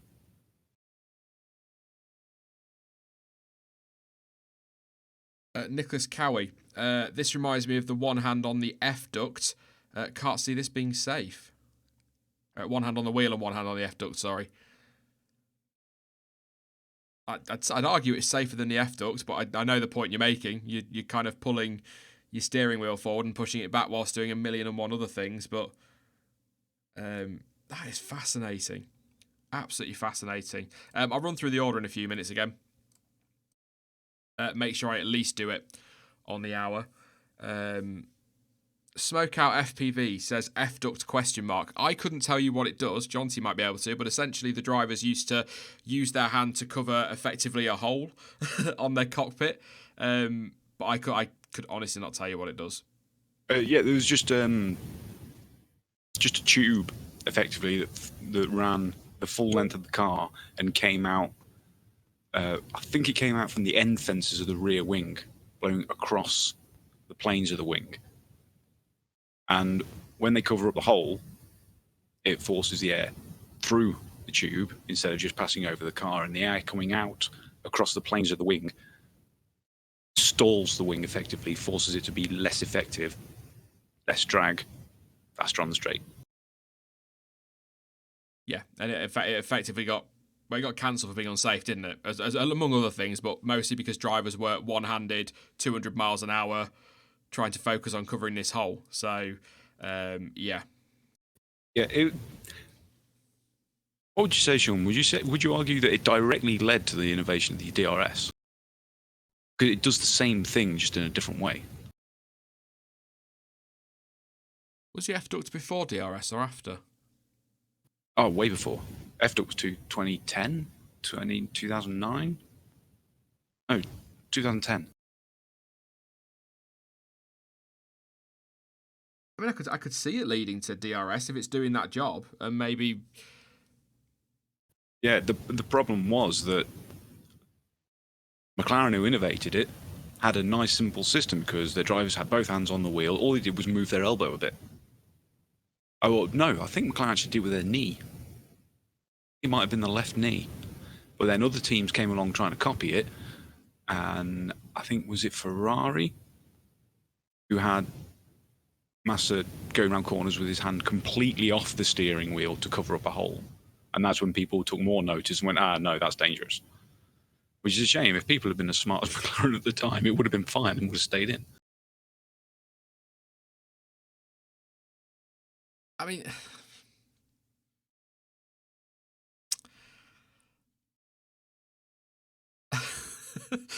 I'm just trying to think, because we're talking about one hand on the wheel being unsafe, but then you've got Charles Leclerc doing 130R last year with one hand on the wheel, which also highlights, number one, how 130R is no longer 130R. It is also not the corner it used to be. But, bring the F-duct back now. Would they be okay to be using that F-duct now if it's acceptable to be driving around 130R with one hand on the steering wheel? Or possible to be driving. If you could do 130R with one hand on the steering wheel, you should be fine having your hand off the wheel down the straight. And all the stuff they're adjusting as well, now, we often see them one hand on the wheel. I was going to say twiddling knobs. Yeah. But yeah, it's funny how that was deemed unsafe, but now with all these switches on the car, they're regularly one hand on the steering wheel. Yeah, it's a good point. And as mentioned with trying to split up the eras earlier, pretty sure changing gear with a manual box is taking your hand off. Last year's Mercedes has just done a 117.3, driven by Sergio Perez, to go fastest on the C3 tyre as well. I'm joking, it's Racing Point, of course, in the pink Mercedes. 117.3 for Checo. Again, usual caveat at this point, it is only testing. You can't read anything into it, but really good day yesterday for Racing Point, I felt. And looks like they've got some pace again today. We'll see what happens. What was the fastest time yesterday? Excuse me a second, everyone, just want to check that. 1:16.9. So only 4/10 off that fastest time from yesterday. You'll be pleased to know as well they have updated the track map for the sector times. It is Barcelona now, not Suzuka. So there we go. Good question, Bloomy. Where did they qualify last year? Let's get the Spanish Grand Prix stats up from last year. Nope, not 2029, sure. We're not that far ahead just yet. I can't even type and talk. This is terrible. I need to sort this out. So last year, the pole time was a 1:15.4. Perez did a 1:17.8 in Q2, so he's quicker than he was last year. Obviously, compounds are different. We have to take that into account and conditions as well. Fastest lap of the race was a 1:18.4, so he's 1.1 seconds quicker than last year's race fastest lap, but obviously car tanked up with fuel and all of that, and yeah. But yes, I'll say it again. Is that Brune yeah. Says it's just testing. It is just testing. We can't read anything into this. Don't forget last year, Ferrari were the dominant force going to Australia. That went well. But we are, yeah. I'll do the run through in about Twitter's 6 minutes. going mad about this. I've got my feed open. I did have the hashtag open, the funny hashtag that people thought was an official one.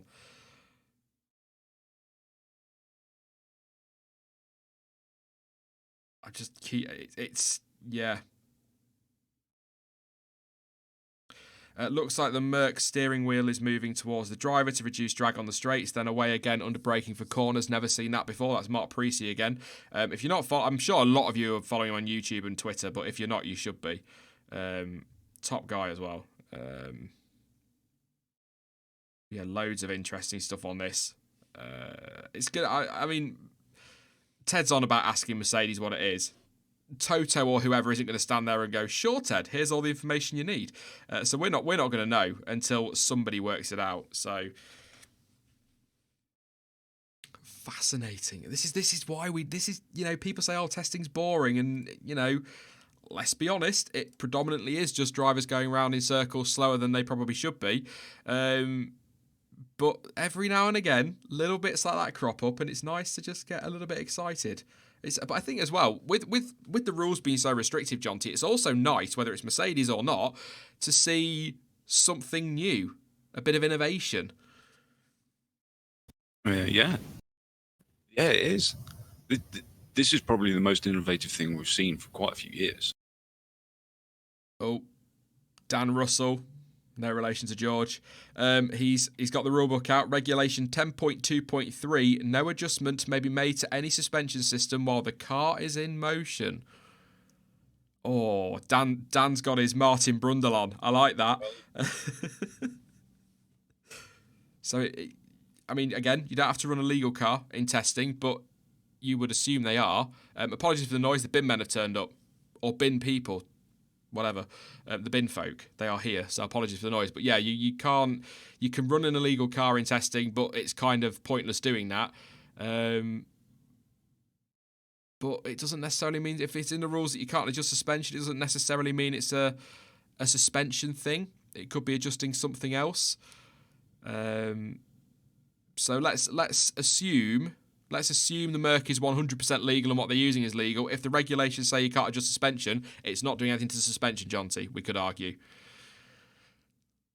But it is. Track rods are integral. Track rod, steering rack, steering column, you could argue, is all completely integral to the suspension system of the car. And the toe-in is definitely an integral part of the suspension system. It's going to come down to, kind of like Adam Ford is saying there in chat, it's going to come down to what's suspension and what's considered steering system. And I bet it comes down, if that's legal and is deemed legal, I bet it comes down to one of those grey areas that they've managed to find, and it'll be like, well, actually the rules say suspension, this is actually the steering system. And you can just see it being that bloody nitpicky, can't you? It's why we love F1, though. For those asking, we talk about the Mercedes. Some interesting stuff going on with Lewis Hamilton on board. At certain points around the track in a straight line under braking, he's pulling the steering wheel towards him, and it looks as though the whole steering whack I've turned it to Jonathan Wass. Steering rack is moving, and he's pushing back on it. Imagine an aeroplane pulling back and pushing forward. It's kind of doing that. And we don't know why. A lot of theories out there on Twitter, like Jonty said, people going mad for it at the moment. Have We Are the Race said anything? Yeah, I couldn't resist. I just said, can you imagine people waking up right now and all of F1 Twitter is going on about Lewis pulling his column? 9:58. Good morning, everyone. Oh, dear. I'm going to run through the order on that note. That's just... I'll be honest, mate, it's an image I didn't need. It's just an extension. I've had to stop myself there because I was... No, I'm committed now, aren't I? It's like braking for a corner. I was going to say, it's just an extension of all the jokes about... An extension of Lewis's purple. Sergio Perez is currently fastest for Racing Point, a 117.347, 23 laps on the board, C3 tyre for him. I'll just get the tyres up actually, so I'll make sure I get that right. Daniel Ricciardo, second, a 117.7, 17 laps for him, the C3. He's in the pits at the moment. Pierre Gasly, 118.1 in third place, 37 laps, also on the C3 tyre. Charles Leclerc is in fourth place. He's out on track at the moment, 118.3, 31 laps on the C3 tyre. Lewis Hamilton with his steering rack, dodgy steering rack, fifth place, 118.3, 36 laps on the C2. Alex Albon in the Red Bull, 118.4, 30 laps for him. He was on the C2 as well. Kimi Raikkonen, C3, 25 laps, 119.4. Romain Grosjean down in 8th place, 119.5, 39 laps on the C3. Lando Norris on the C1. Is that one of the first times we've seen that this week? I might be wrong. 119.5, 21 laps. And then we've got Sebastian Vettel, supposed to be in the car this afternoon. Still not 100% this morning, so Leclerc's in the car again, but Vettel should be in this afternoon, is what Ferrari is saying. Ocon will be in this afternoon as well, as will Valtteri Bottas. On track at the moment, we've got Leclerc, Hamilton, Albon, Russell, Raikkonen, Norris, with Norris, Hamilton and Albon on their outlap. If you want to follow the action live on track and listen to us or listen to whatever commentary you want, Sky Sports F1 in the UK are showing it all live all 6 days. Sky Italy, I believe, are. I meant to check that yesterday, but I'm sure they are. If Sky F1 UK are, I imagine Italy will be as well. And it is available where you are, if you can get F1 TV, via F1 TV. Commentary box today is Will Buxton and Alex Jakes and Jolyon Palmer, I think, so it's a pretty good team, I've got to say that. But if you prefer to listen to us talking about Lewis Hamilton's steering rack, then feel free to join us instead. So there we go. And don't forget as well, you can donate to the mic setup upgrades, top of the screen there, via PayPal, Streamlabs and Super Chat. You can follow me on social media, links down below and all of that jazz. And don't forget to drop a like on the stream as well and subscribe. Have you got out of that mindset now, John T? Yes. I thought you were going, no. Yeah. I know the only question that everyone seems to be asking is this legal? And as far as I'm concerned, from the regulations, no, it is not. What do you think? It's legal or illegal? It's illegal. I've not read the regs on it. Well, what was it that Dan posted up? 10.2.3. Yeah. No adjustments may be made to any suspension element whilst the car is in motion. So, if, as we suspect it is, then it would be illegal.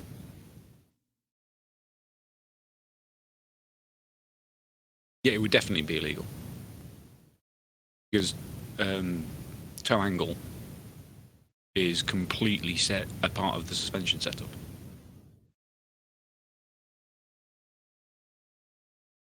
See, this is what I mean by the grey area as well. James in chat, but aren't track rods steering? This is what I'm kind of saying. It might, on face value, reading the regulations might be illegal, but if Mercedes argue that that's not suspension, it's actually part of a steering component, that might be how they get around it. I can't see them running it unless it sounds really stupid. It really does, but unless they're trying something for next year that they think they can get away with. They'd be trying something for next year this early. I suppose you're risking it getting found out and then getting... Yeah, I mean, if they were going to be trying sneaky things out for next year, you'd be thinking it would come at the post-Abu Dhabi tyre test. Yeah. Good point from Findlay in chat. Testing thing, maybe trying a lot of different setups without pitting due to less testing day. But that's a fair point. Maybe adjusting something on the car so they don't have to pit up constantly and make changes because they've lost 2 days of testing this year. So it's illegal, which they can do in testing. But yeah. It'd be a hell of an innovation for just testing, though, wouldn't it? Yeah. No, it's right to say that track rods and steering rack do the steering, and toe angle changes the effectiveness and behavior of the steering, but the setting of the toe angle is done with the suspension setups. I'm trying to think of an analogy and I can't. I mean, you know, tinfoil hats, Disturbex says, or just putting a weird thing in to distract us. While we're all looking at that, we're not looking at the other clever innovation they're trying to hide. Well, yeah, that's entirely something that would be very Formula One, and wouldn't be the first.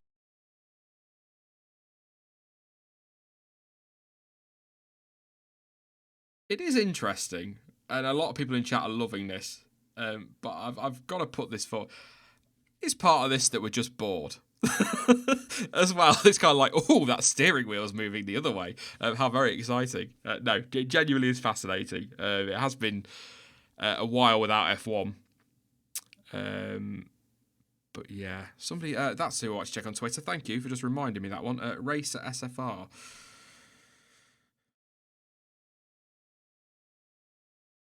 Which isn't going to show up for me, is it? For whatever reason. Let's have a look. The Mercedes steering wheel changes the ballast block in the floor, allowing for better handling and braking. This causes load, which changes the suspension geometry. Interesting. Yeah, I mean, look. You're asking me. You're asking me about a technical thing. I'm here going, oh, he pulled it forward and pushed it back, and then everyone else is going, oh, it does this and it does that, and I'm just like, yeah, but what colour is that red?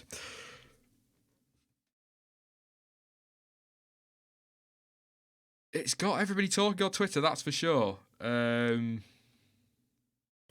Fusion, mate, in the chat. Good channel. Go see him. Makes a good point. It won't just be to test different setups, meaning more track time, because he only changes it on the straight. He doesn't do laps on one and then laps on another. That makes perfect sense. Zero X Fusion. You said something about a channel. I'm off to have a look now. I'm nosy. Yeah, I didn't expect to see him in the chat. Ooh, a real channel as well. Yeah. Victor Vikulic Kelic pulls up another reg, 10.2.2. Any powered device which is capable of altering the configuration, affecting the performance of any part of the suspension is forbidden. Now, this is where you get to really grey areas. Are a driver's muscles a powered element? A powered device capable of altering the configuration?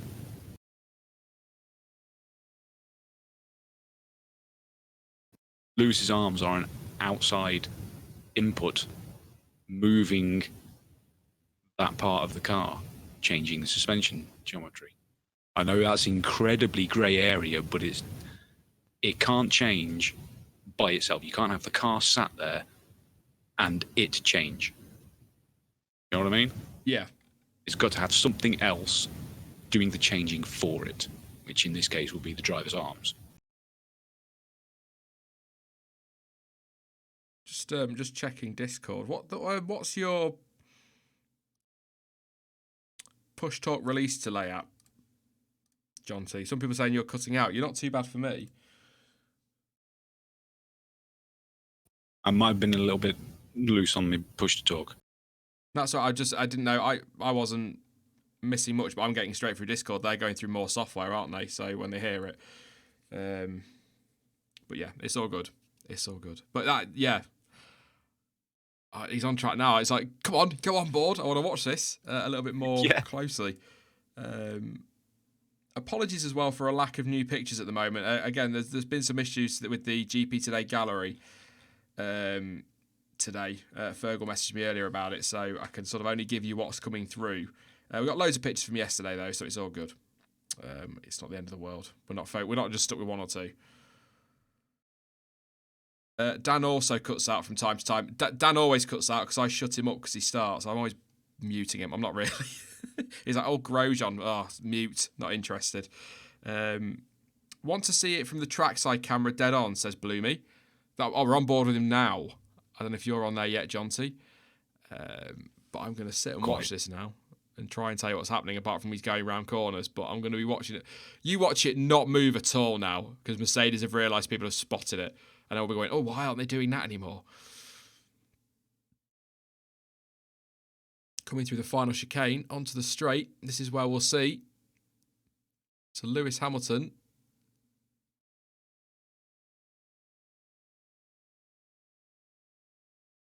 He's not going to move it, is he? Question. I'm not going to say Is team radio fully available during testing, or do they just keep it closed? It's, I believe, from what I read, it's closed. But I think F1 are monitoring it, and certain things are being allowed to go out.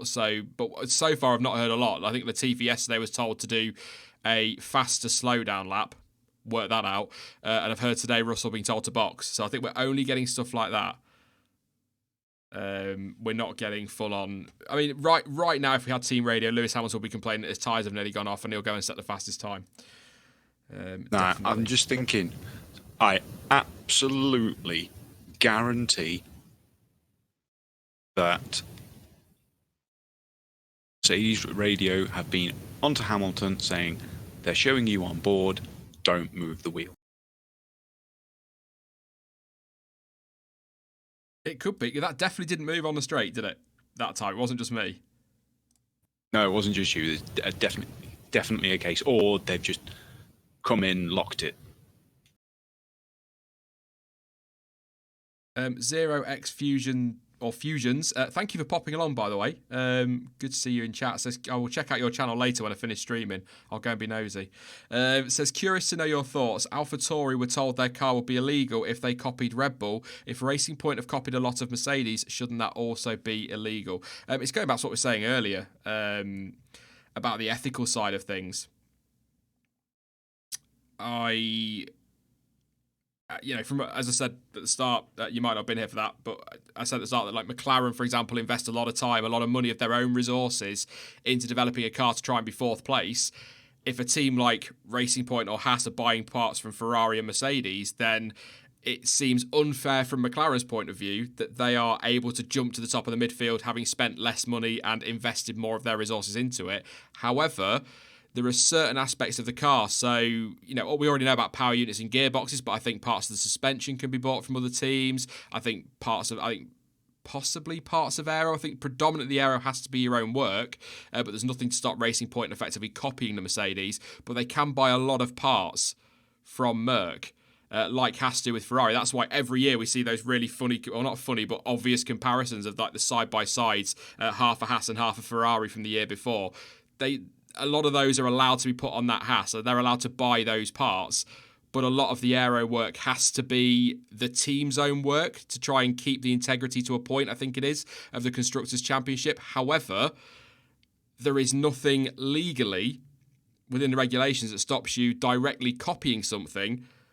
The only thing that you can't have, and I was reading up on this yesterday because of Spygate back in 2007, the only thing you can't have is email swapping between a team. So Mercedes can't send information to Racing Point on how to build a certain aero part and how it all works, but Racing Point can get that information themselves and copy it directly. I suppose, like we said earlier, Jonty, from a financial point of view and making teams sustainable, it's completely reasonable and makes total sense. But from a protecting the integrity of the Constructors' Championship, are you a constructor if you're just buying effectively a B car and sticking somebody else's power unit in the back? Should it maybe, if we do go down that route and they're going to open that up and allow teams to buy more parts, should it be the team's championship rather than Constructors' Championship?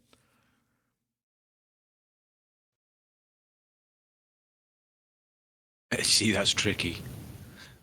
I think all of that comes down to how well they do.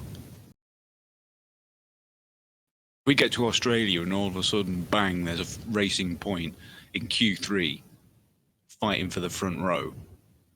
People are going to kick off. This is the thing, though. This is kind of what I'm saying from a McLaren perspective and a Renault perspective. Yes, McLaren, they buy the power unit from Renault and they'll be buying it from Mercedes next year. But that McLaren is, as far as I know, all their own work. They've designed it, they've built it, they've put all their resources into it. If they end up sixth this year because Racing Point are fourth and Haas are fifth, that's a lot of money McLaren stand to lose, because not only have they spent more money, they've also lost out in prize money. So even if Racing Point aren't challenging for championship positions like top three, they're still taking money away from constructors that are actually constructing their car. That's where the whole ethical thing comes into it. You know, and that's why I think if we're going to have, if they open these regulations up, maybe it is time to just change it to a team's championship. But then you open the regulations up too much, we get back to what I said again earlier about Mercedes effectively running 4 cars and Ferrari effectively running 4 cars, because then you're going, well, why don't you just have 2 Ferrari? Why don't you just have 4 Ferraris and 4 Mercedes? Because there are a lot of positives for B teams, but there are a lot of negatives as well. And it's finding that balance. And I think I like the way Haas entered F1. I really do, because they again made it sustainable for them. You know, I said it yesterday, HRT, Lotus when they entered, Virgin, they all fell away. They went through different name changes, but they all fell away because they were promised the world from Bernie and never got it. Whereas Haas came on this whole new model, actually were competitive in the midfield. Obviously, last year wasn't great, but were competitive in the midfield. And I just wonder if Racing Point, who have been critical of it, have kind of gone, well, hang on a minute, that's working. They're not spending as much money. They're competitive when they switch their tyres on. Why don't we do that with Mercedes? And it goes to the Aston Martin thing next year. They're going to be,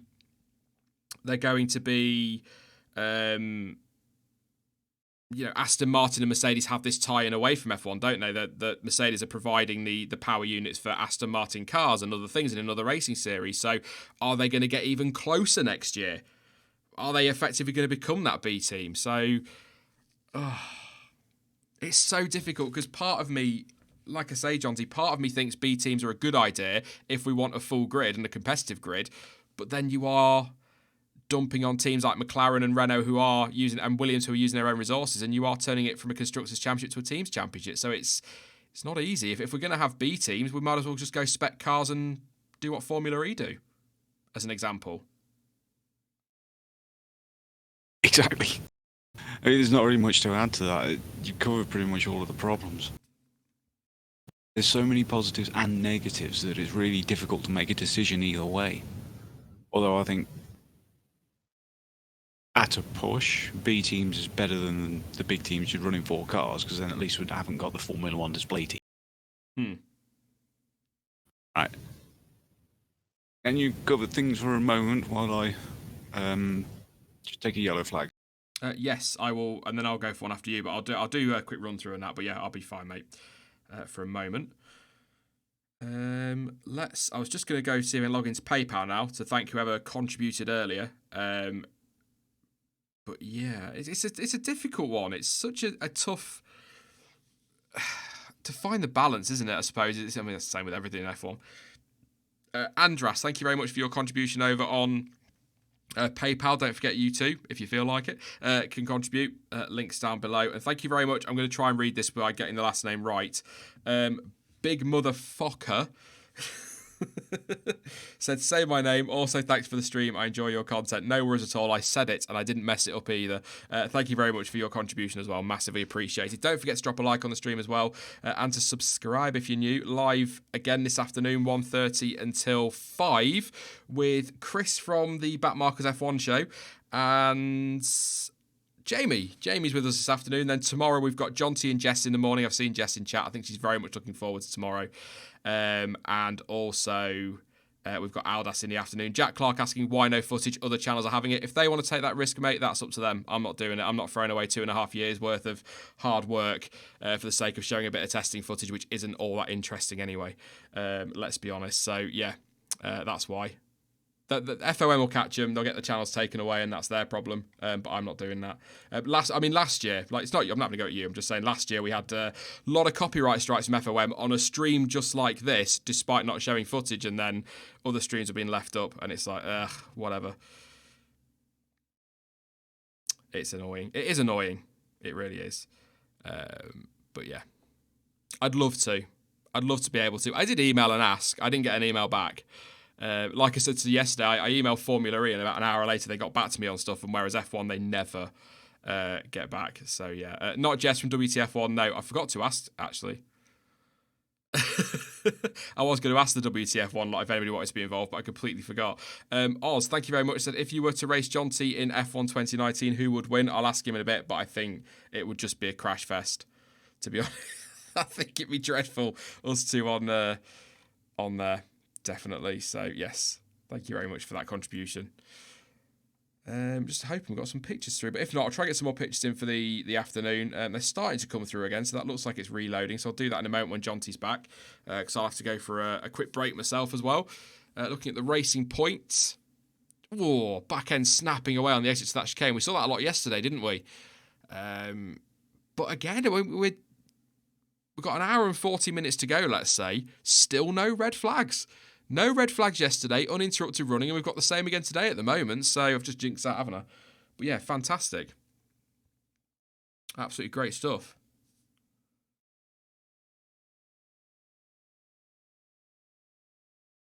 Going to watch it in a straight line, see if they've got this clever innovation. I doubt it. We're on board with Perez. Be interested to see how he's handling nicely that car. No great surprise. Last year's Mercedes was pretty nice at handling. But yeah, we're all, everyone, they're saying it in commentary now, everybody is so focused on this Mercedes innovation. It is the big talking point of the morning if you're just tuning in. A moving steering wheel. Sounds really boring. That sounds really boring, but it's moving in a way that we've not seen before, which got people excited. And I think Lewis has just sent me something on Twitter with a little diagram. I might have to have a look at that properly, mate, after the first session this morning, because I can't multitask, as you know. But yes, some properly interesting stuff going on with that Merc. Yeah, exactly. So I was just thinking, if we saw the racing point steering wheel move, then it'd be like, whoa, what are you doing? So when he pulls the steering wheel out, the steering wheel screen, if you like, the little screen on there says marker. Now, does it do anything when he pushes it back? So he's pulling it out and push. It's so interesting. I have no idea what it's doing, but it's brilliant. Love it. But yeah, as we were saying, by the regulations, if that's moving the suspension, it's illegal. But that makes you wonder if it is moving the suspension. I'll go have a proper read of this during the lunch break, and we'll have another chat about it this afternoon with Jamie and with Chris. So yes, somebody having issues there with the stream freezing. Just give it a quick refresh. I have to do it, and I've got the actual stream stuff here. I have to refresh it every so often because it stops working. So yeah, should be okay from there. A quick run through as well, may as well, while we're just waiting for some more on boards of the Mercedes. Perez still fastest, 1:17.3, 27 laps. Awesome stuff, John. I'll do this quickly and then I'll nip for a wee. Ricciardo 1:17.7, 17 laps. Gasly 1:18.1, 45 laps. And Leclerc 1:18.3, 41. They are all on the C3. Lewis Hamilton 1:18.3 and Albon a 1:18.4, 52 laps and 42 laps respectively. They on the C2. Grosjean 1:18.4, Russell 1:18.5 and Raikkonen 1:18.6, all on the C3. Norris 1:19.5, 26 laps on the C2. And don't forget, this afternoon Vettel is supposed to be in for Leclerc, Ocon will be in for Ricciardo, and Bottas will be in for Hamilton. I'm going to leave you with chat for a minute, Jonty, if that's all right. And yeah, Yes. We're going with yellow flag, aren't we, again? Yeah, so I'll go for a yellow flag. I'll be quick. Yes. Yeah, just... I don't know if Sean explained this, but chat's wondering, yellow flag is just a polite euphemism for obviously needing the loo. In case you're wondering, the number 2 is black and orange flag, because you must go to the pits to have dangerous bodywork removed. But like most of you, I'm probably just scouring through Twitter to see what all of the various people are thinking of this device. Scarborough's on it. Craig Scarborough, who seems to know everything about.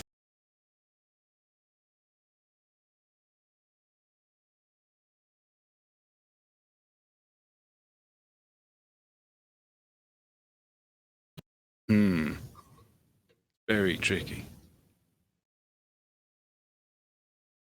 Black and white flag, I'm not sure what that would be. Right, questions. Where are you? Do I think Williams will ever win the championship again? Everything's possible, you never know. They've certainly improved this year. All they need is one steady year where they can get things working properly again. You'll certainly see a big improvement this year because they've contracted Patrick Head back in as a consultant last year, so maybe that'll give them the direction they need. I certainly think that they went down after he left. That certainly seems to be the start of it. So who knows?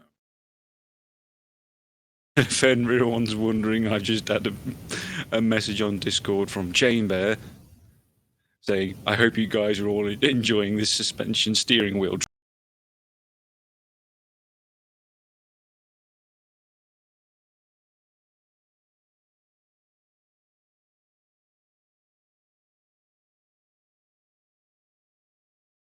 No noodles today.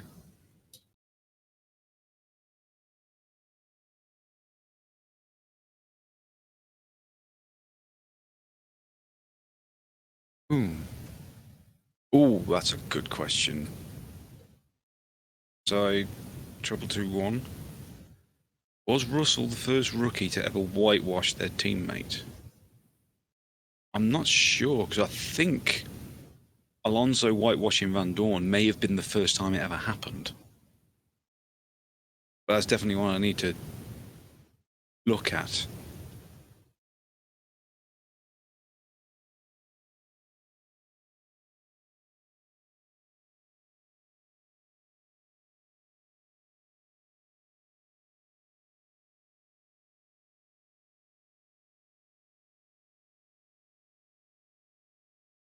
That should be better. Shouldn't be any cutting out now. Is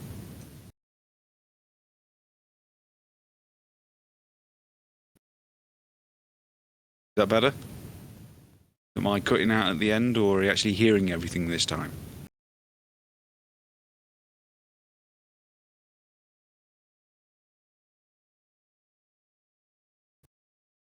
I don't know. Yeah, I had my release delay set wrong. Will we ever see Stefan GP in F1? Oh, no chance.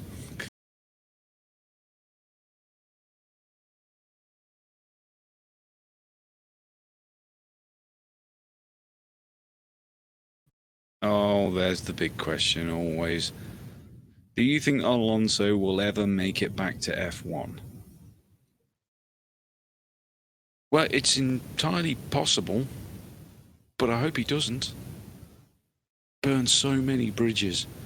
I was really a big fan of Alonso with the way that he could just drag any car to a decent result. I mean, look at 2012. That Ferrari was a dog. It was terrible, and he was dragging the thing around to wins, not just podiums. You know, he's incredible. But all those years at McLaren, you can understand the negativity in some way,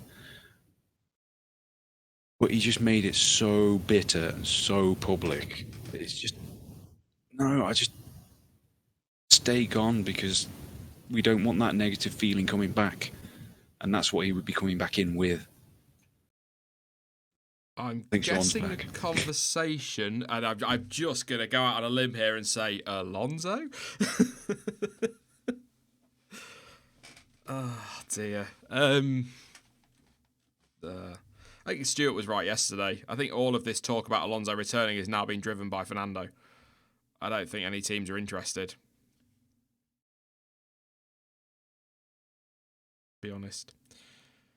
I hope not. Craig Scarborough, don't know if you've seen it, Jonty. Somebody said to him, Article 10.2.3, no adjustment may be made to any suspension system. Craig Scarborough responded with, "This is steering," winky face. So he's onto it. He knows what the grey area is going to be. He's already cracked it. Craig Scarborough's been brilliant as ever throughout car launches this year. Well, I mentioned him earlier while you were off. So he just knows everything about Formula One cars. He really does.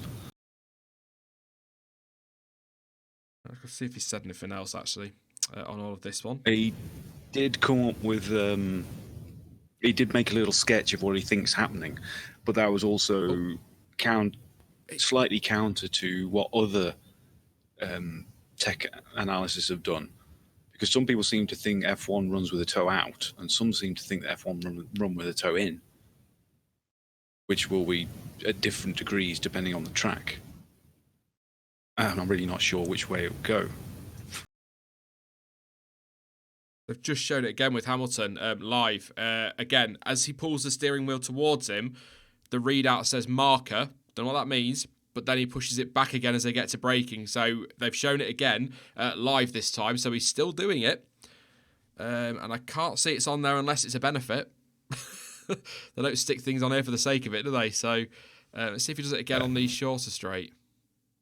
Yeah, I love the fact that the directors have just caught Mercedes out because he didn't cut to Hamilton until he was just coming around the last corner. It's like, get him this time.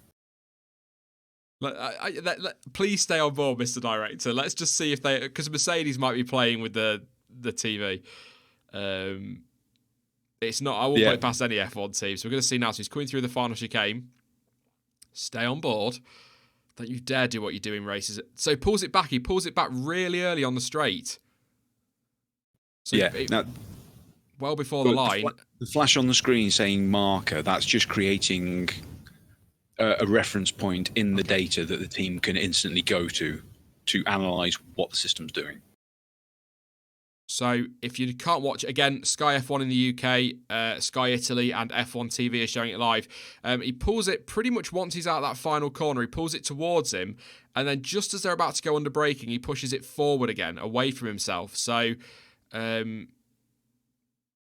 wow. It's not a little bit either.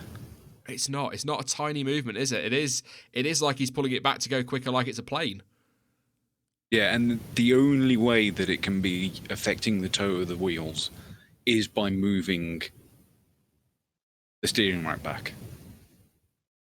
It moves the steering rack backwards and forwards, pushing because the track rods are on an angle. It pushes wheel in and out, relevant to how he moves it. Because you've still got that central axis that the turn will wheel around. The wheel will turn around of the horse steering. 0x just asking if it could be doing something to the rear suspension that we can't see. I'd be surprised, but at the same time, they have got something innovative with the rear suspension this year that Ted keeps banging on about. So it could do. I'd be surprised if it's on the steering wheel. Again, not the most technically minded. Who knows? Mercedes come up with all sorts, but if they rock up to Australia using that system and they're 2 seconds out quicker than anybody else, prepare for protest. That's all I'm going to say. There'll be a lot. Gasly's still P3, 118.1, doing another lap, 52. In the pits he comes. Yeah, and as I mentioned just after you'd gone, we got a message from Stuart. Oh, okay. Saying, I hope you guys are enjoying this steering wheel suspension drama. It's very exciting. Oh, he does the hell. Twitter's just gone into meltdown.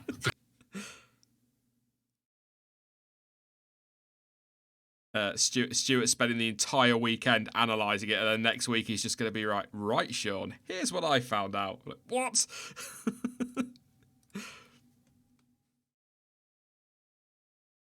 Brett Elliott, could it be moving weight back and forth or something like that?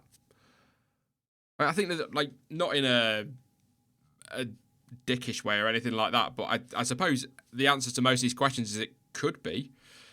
We don't know. But I'm loving the speculation. It's nice to speculate on something other than driver transfers, actually, to be honest. And contracts. We don't know. Oliver Kenworthy just asking if it's illegal or if it's legal. I think That's what everyone's trying to figure out. it's going to come down to a technical thing. Like I say, Craig Scarborough over on Twitter, people saying to him, this article says that you can't do anything with the suspension, and then he's going, but this is steering.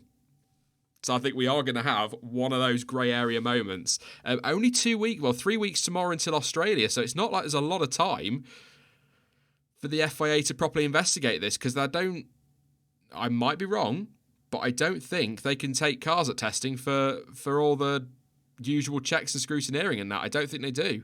So the first scrutineering on that car will be Australia. Yeah, well, Zero Views says, I'm curious if teams will protest now or protest in Australia to try and take the result away from him if it turns out to be illegal. Now, that's a whole other question. A lot of the gamesmanship around Formula One regarding regulations. It's entirely possible that teams would do that. Got to be honest, if I was running one of the other teams, I certainly would. I couldn't see them protesting it now. Like I say, because I don't think they can scrutinize the cars, because you can run illegal cars in testing, so they could protest it now.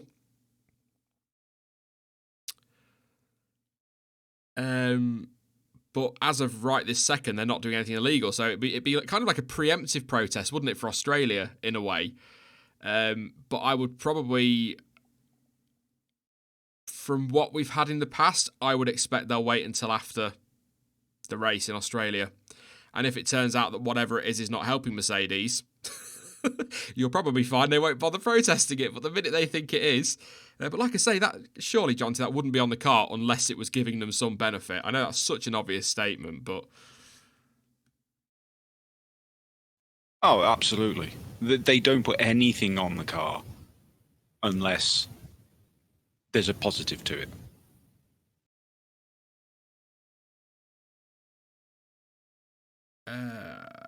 Thank you very much to Thomas for your contribution over on PayPal, and I think I've given you your shout out as well. Andre, thank you for yours too. I don't know if I did, but I have done now. And somebody sent me a message. So Thomas said, don't know how I got by before these streams. Keep up the good work, man. Thank you very much, mate. Thank you for coming along. Great to have you with us. Once again, for anybody asking, I'm not showing footage because I'm not risking it. As much as I'd love to. Other channels might get away with it. I tell you what, John, I don't want to get too into FOM and their copyright strikes, because they've been pretty good this year so far, and apparently they are being a bit more lenient towards people like us. But it infuriated the hell out of me last year when my live timing streams were getting taken down, but footage was still being streamed on YouTube. I was like, oh, you buggers. I was so mad. In other words, I must stress that there are a few F's and C's in there as well. Yeah, to take us away from the steering, suspension, illegal debate, Adam Cooper has just tweeted that F1 has confirmed details of a fan festival in the Johannesburg suburb of Sandton on March the 29th. Valtteri Bottas will do a demo in a Merc, while local hero Jody Scheckter will bring his 312 T4. Very, very interesting. After some reports the other day, I think it was Olav something who reports for Netherlands, saying that there was talks about a South African race. That would certainly lead to it. If you don't remember, we had a display fan event in Hanoi, and then a few months later the announcement of a Vietnam Grand Prix. I'm sure the event came before the announcement. Chris Medland just pointing out on Twitter, Renault is going its own way with testing. Took ages to change drivers after lunch, and today has taken 45 minutes to head out for the first time with Ricciardo. That was earlier. And has followed that up by saying, and now the garage doors are down at Renault with just 17 laps to its name so far this morning. Next lowest total is Racing Point on 29. We can see that on McLaren 33. But I believe the garage doors are only allowed to be down if you've got a technical issue. So obviously a problem at Renault. I might be wrong on that. But I think with the screens and the changes to the rules around screens and garage doors this year, I think you've got to have something wrong with your car to close the garage. So maybe Renault has some problems. I'll keep an eye on that one. Like I said, I've got commentary on, like Will Buxton that, but I can't really hear it because I'm waffling away. It's very difficult. But yeah, the fan festival thing is an interesting one because if China doesn't go ahead and they don't want to arrange a simulation race on F1 2019, why not a fan festival somewhere like, as an example, London? Because I went to that one, the F1 Live London. Why not have one of those on a weekend, the Chinese Grand Prix weekend? Just organise something, get some cars there, get some of the drivers there or all the drivers there. Just make a bit of fuss of the fans for a day. Just something. And you know where the best place would be? The NEC. Swindon. Swindon? Get the F1 cars going around that stupid roundabout. No idea what you're on about, but You never done the Swindon roundabout? No. I've got a feeling I'm getting a picture sent my way, though. One in the middle with 5 around it. Oh, yes. Yeah, I have, yeah. I think you sent me that before. It's ridiculous. But I'd quite like to see F1 cars donutting and drifting their way around that. It'd be hilarious. It'd be interesting to see them on some of the cobbled streets around Lincoln, at the top of the hill. you thought Kota was bumpy last year. You wait. That'd be brilliant. Yeah, I'd just do a fan festival or something. Get some bands there or whatever. They did that for F1 Live London. Party in the evening. Be great fun. I'd go down to London for that. Bit of money for F1. It keeps the fans entertained for 4 weeks. You got Australia and Bahrain back to back, then a week off, then you've got Vietnam, and then it's 4 weeks until the Netherlands, and it's back to back races again. So yes, I think Jack, they need to do Hill. something. Yeah, there's got to be some. Even if they just, I mean, they might do what they did last year with a couple of old races and just stream them on YouTube and get the chat together. But it'd be good if they did like a proper festival. I mean, they were talking about a fan festival. I think it was either between China and the Netherlands or Vietnam and China at some point. But the teams were unhappy because it was logistically would be a nightmare, and you've got enough going on without messing about with fan festivals. So they were on about one around that time of year anyway. So it's a nice big 4-week gap now. Let's do something. If not, I tell you what, there you go, stream. If not, we'll all get together somewhere in London. We'll do our own F1 Live London with no drivers. My crappy Vauxhall Astra, which it's red, so it's kind of a Ferrari. I think that's the first time you're ever gonna hear somebody refer to a Vauxhall Astra as kind of a Ferrari. I'll just go on with a silly idea. You know what? A few of the McLaren fans and loads of the Japanese fans do with making the model cars on the hard hats. They're wearing a little mini F1 car on the head for the racing. You need to get loads of us to get some of those made, cover all the teams, then we'll just go to London and we'll just spend like 2 hours running around various bits like, Trafalgar Square and all the rest of it, just going, meow, being the meow guy as we run around with those on our head. There we go, our very own F1 World Grand Prix. Can we be drunk at least, surely? Perez can put some you'd have there. to be. Sure. You couldn't be sober doing that, could you? Perez kicking up some dust there. A bit slow now on a slow down lap. On track, Perez, Albon, Hamilton, Grosjean and Raikkonen. What's Rogro done today? 51 laps, 118.4. Not seen a lot of him.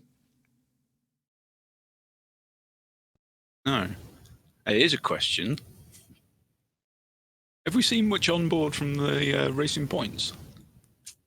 Or the Williams? We were looking at the Racing Point, and I think we've kind of gone over that. It's there was no movement on the steering wheel, but I think it was Zero X Fusion said, could you imagine the fuss if you saw that Racing Point steering wheel moving the same? It'd be brilliant. I kind of wanted to, but there was definitely no movement on there apart from left and right, obviously. And I've not seen anything on board with the Williams. But I do like the Williams on board, by the way, with that like blue top to the halo. That's quite nice. But yeah, it'd be cool. I need to see as well the Red Bull, because I don't know if you noticed yesterday, you probably did, Jonty, but the Red Bull in a straight line with DRS open, that top flap was really flapping around.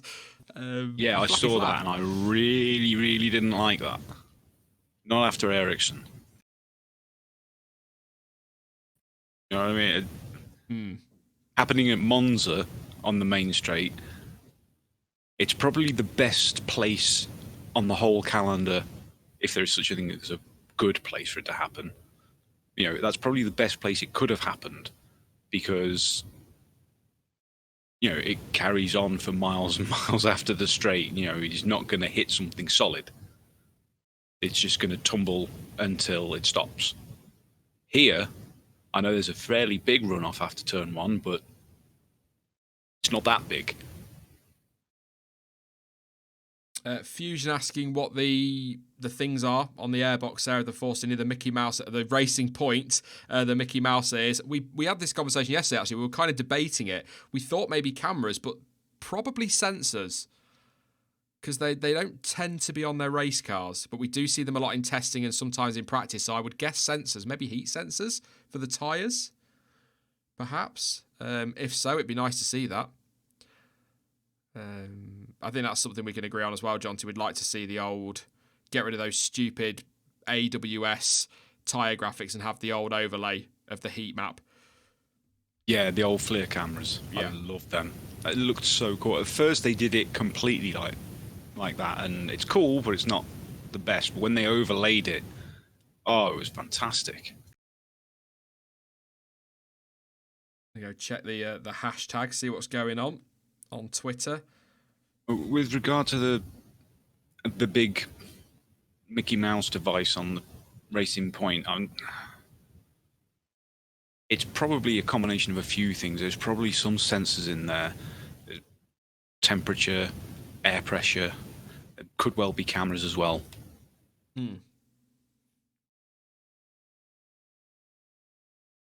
Watching Kimmy. There's Grosjean in the background. Still going round. What do you think to the? I think you said earlier, John, so you weren't a fan of the Alfa livery, the Alfa Romeo livery. It's not really changed much, has it? Well, all they've done is they've taken away the blue stripes. Yeah. Which kind of spoils it a bit. I've always liked the red back end of the car and then the white front end. It's all this sponsorship though, isn't it? Their new title sponsor, want to get it all over the car. I think that's why Robert was in the car yesterday morning. I reckon we'll see him next week again, Kubica. It's nice to have him about in Formula One. Maybe not racing.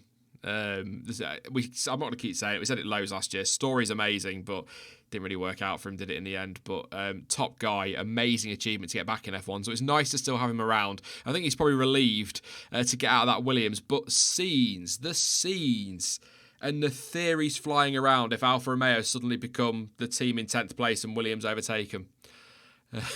It's not going to happen. I think Williams will still be 10th, but that would be mad. But yeah, I mean, back to that Red Bull flappy rear wing. Kind of like you're going back to the Ericsson and Monza thing, like you were saying. If that air just catches that, we're going to see it now. As he opened it, he's not opening it. I was going to say, if the air just catches that top flap in the wrong way and it goes back, that's going to be a massive crash potentially. I mean, Ericsson's was huge, wasn't it? Yeah, and it's all because they get to the braking point, stamp on the anchors, and all of a sudden the back end's got half the downforce it had before. Which is why Ericsson instantly went around.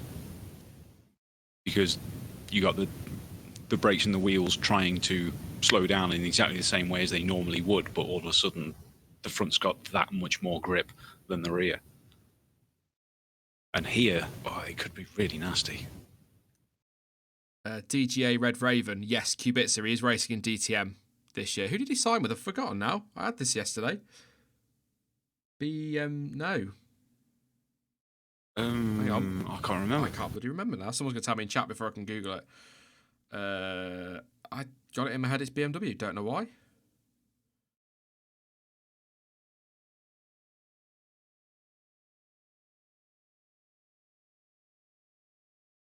So there we go. Oh, I clicked on a BBC article. Why did you do that, Sean? BMW, apparently. Will race a BMW M4 in the DTM for the privateer ART Grand Prix team. That is this year, isn't it? Yeah. That was it. I knew someone I knew was at ART.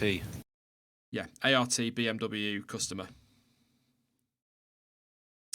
So yeah, good lad. Yeah, I mean, he's been really. I mean, to be fair to him, apart from his Formula One last year, he all the other series he's raced in since his accident, he's been competitive and quick, hasn't he? So he's still got something.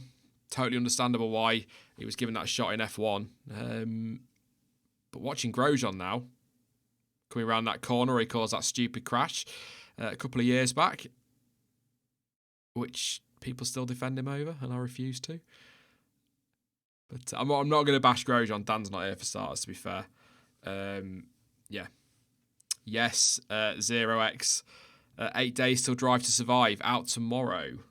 A week tomorrow. Can't wait for that. It's going to be great.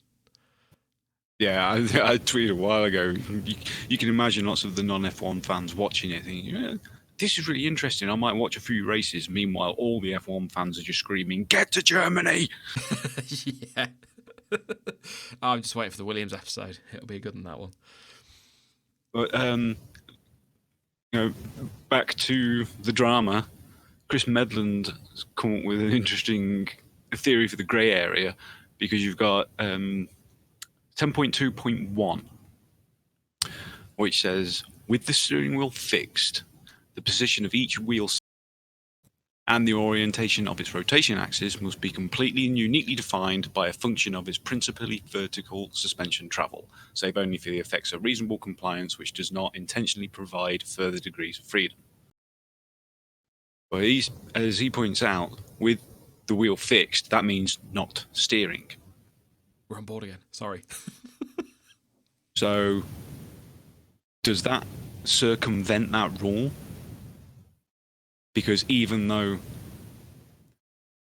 position and the orientation and the geometry is changing, it doesn't matter about that rule because he isn't steering at the time. I'm loving what. Sorry, John, I've just watched the onboard again. I'm loving this. It's like the way he pulls it out. It's not even like a gentle pull out. He just. It's not even a subtle thing, is it? And that's just got me thinking as well. And hang on, Ted.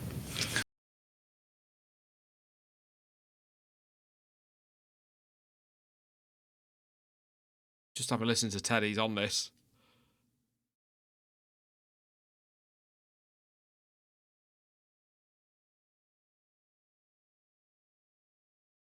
It's not just a test item, apparently, according to Ted.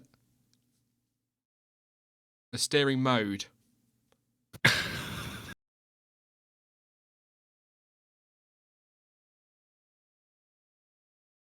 love Ted. It basically saying it's another thing the steering can do. Well, yeah. It's a steering mode by the sounds of it. Christian Horner was apparently on about how it might be just for testing, but it's apparently not. We're going to watch it again now on the straight. Sky F1, don't forget, Sky Italia and F1 TV. If you want to watch it, it's also floating around social media if you haven't got those. So definitely have a look on Twitter. Some fascinating stuff. But you can't really see anything from the offboard, it must be said. Nothing obvious. No. But I'd imagine if somebody gets hold of that and replays it really slowly, frame by frame, we might see some stuff. But yeah. Yeah, but Max Pierce, I don't know if you're watching the stream, but over on Twitter, wins the day. Because he's just mashed them up. You've got the clip of Lewis pulling the wheel with Kimmy's voice saying, "Hey, steering wheel!"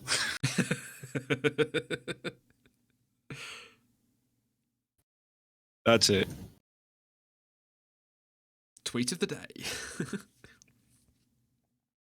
Oh, I need to go to stream now, don't I? Andras sent me a message. Sorry, I keep forgetting that, mate. 1,000,001 things to focus on these. So if I go quiet, it's generally me trying to do 7 things at once, but it's okay. But yeah, what I was gonna say. Surely doesn't this raise another issue? That's one of a safety issue. I know these wheels are attached in very, very secure and solid ways, but with the pulling in and out of that, what's going to happen?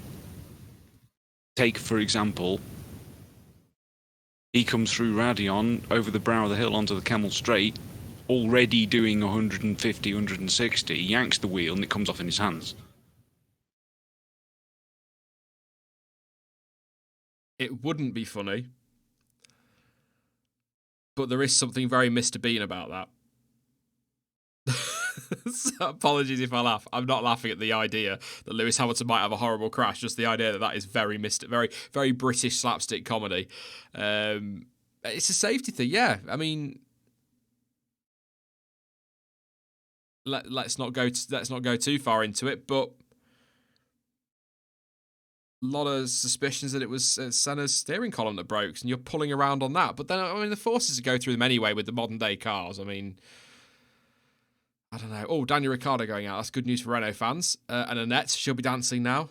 But yeah, it's definitely a safety issue. But then, like I say, they're one-handed around some of these corners now.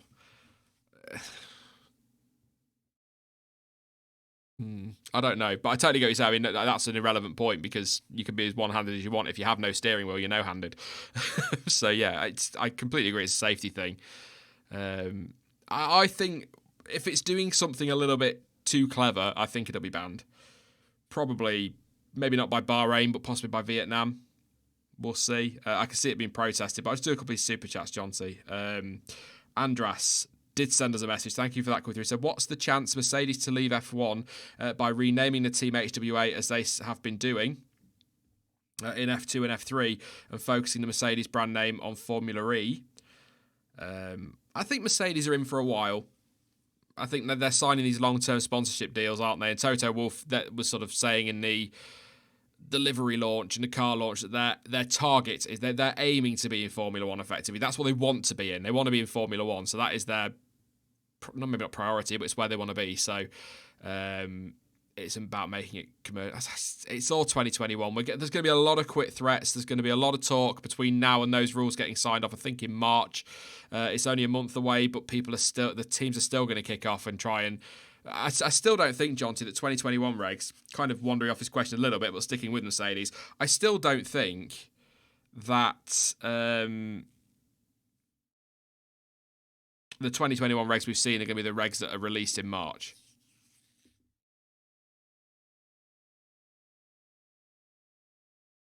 Sorry, I missed that. Priestley tweeted something. I wondered if I was checking if it was more details. No, I was just saying, I don't think whatever is released in March as the final 2021 rules will be completely what we've already seen. I think there will have been negotiations behind the scenes and changes. Oh, yeah, there'll be plenty of changes. And I've got a feeling there's going to be some issue with this whole efforts to try and close out loopholes. I reckon we're going to get some pushback from half the teams and support from half the teams.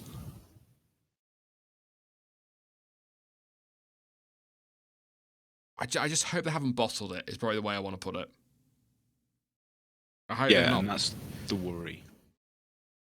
There's always that concern till they're signed off. But then Ferrari are making positive noises about it. Mercedes want to stick around. Going back to that question from Andras, I don't think they're going to leave anytime soon. And if they did, I think they would get bought out rather than... Because I think Toto Wolff, it was either Toto Wolff or someone at Daimler said that if they leave Formula One, they leave Formula One completely. There is no, in their view, there is no sense to continuing to supply power units without having a team, effectively. So they're saying if they're going to be involved, it will be with a team. They will be Mercedes. If not, everything goes. We can't afford to lose them. And this is what I worry about these 2021 regs and these negotiations that have been going on, because F1 know they can't afford to lose Ferrari and the likes of Mercedes. I just wonder too many are going to get... Yeah. Somebody did ask earlier, Oz asked earlier with a donation, said, if you were to race John T in F1 2019, who would win? I said it would just be a crash fest. Yeah, the walls. Yeah. And Steve Music, thank you very much for your contribution. Said, hi Sean, have been following your channel for 2 years, time to give back. So thank you very much, massively appreciated. Thanks for your support. 2 years, so you've been here pretty much for the whole thing. It's 2.5 years old, so yeah, that's awesome. Thank you very much for your support over the last couple of years. It feels like longer than 2.5 years, Jonty. I think we've had this before. had this conversation, but it does feel like longer. Yeah, it does. But I'm wondering how much of that is we've got a different perspective on things because we've been so invested in actually, putting stuff out and paying far more attention to the off-track dramas and all of the regulations and everything because of you doing the channel. Does that make sense? Yeah, no, I get what you're saying. Yeah, if we were just watching as fans, we wouldn't be paying as much attention to all of the stuff that's going on around the sport. But now that we are, it feels like you're at it all day, every day, even during off seasons. Oh yeah, it's there are some channels, and I'm not criticizing them. They do what the hell they want with their channels, but there's some channels that only upload content in season, sort of disappear for a couple of months at a time, and then come back and whatnot. I'm uploading constantly. It's sort of I got some because I went to 2 videos a week in January, and some people are like, oh, why aren't you uploading more? It's like, well, first of all, there's sod all to talk about, and secondly, because on a race weekend last year, you were getting qualifying watch-along, race reaction, preview, sometimes a Friday roundup, sometimes a practice stream, a debrief, and then a news video on the Tuesday. So you were getting like 8 videos over 4 days. It's like, just give me a break, guys. But I just like talking about F1. You'll have noticed if you've been around a while, I'm not going to go too into it. I might do it later, like a channel update for next week before the season. I don't want to upload a video for it because people don't like me doing that. They think it's a money grab, so I might just do it as part of a stream next week. But last year was not my best work. I'll admit that. John T knows this. I've had this conversation with him a million times. And it wasn't me, be me. You'll have noticed since January, certainly since that bloody point swap video and that overly sarcastic look ahead to pre-season, that's me. That's what you're getting this year. So I apologise in advance. But yeah, funnily enough, John T, without getting too into it, mate, videos like that tend to be best received by people. So maybe I should listen to what people want rather than worrying too much about what 6 people don't want. Yeah. I loved it. I thought it was hilarious. And exactly what people like. Because you got to think back right to the beginning. It's kind of weird. Someone telling you about how your channel's grown. But maybe you don't see it from the outside as much. And the big explosion that really set the channel going was the rant about track limits after the USA 2015. Bang on, and everyone was well behind it. That's why most people came, I think. That's why you came, wasn't it? That was your first video, I think. And then you got in touch, and the rest, as they say, is history. Yeah, because you asked if people knew any inside details, and I know a few. Yes, the powder bottle stream. And Finlay in chat saying he remembers the stream chatting about yogurt. That was bizarre, pulling people in the Discord server onto the stream and just talk about yogurt. ST being weird. Was that a Christmas one? No. Oh, it Halloween. was just a normal stream. Really? Yeah, I'd put something on the old Discord server and said to people, oh, what do you want me to talk about? What topic do you want? And I put some things in. Then as a joke, I put yogurt. Of course, that was stupid with hindsight. They all voted for yogurt. So I talked about something for a bit, and then I was pulling in a load of people to discuss it. For no reason whatsoever. Thank you to Stephen Moss, by the way, for your contribution over on PayPal. And Jack Chambers keeps sending me a penny. I don't know if that's a penny you owed me for yesterday's 2-pot noodles. I don't know. I'll read them. First message, it's not even a gentle pull-out. It's just, and the second message is to do with stuff in chat. I'm not going to read that, mate, but, you know. If you want your penny back for me not reading your message out, that's absolutely fine. I will say I'll give you 2p, mate. Zero X Fusion wants to know what mic I'm planning on getting. I don't know. I was looking at XLR setups, and I think a lot of people for the stuff I do recommend the Procaster, the Rode Procaster, or the Shure NT something. I can't remember what it's called.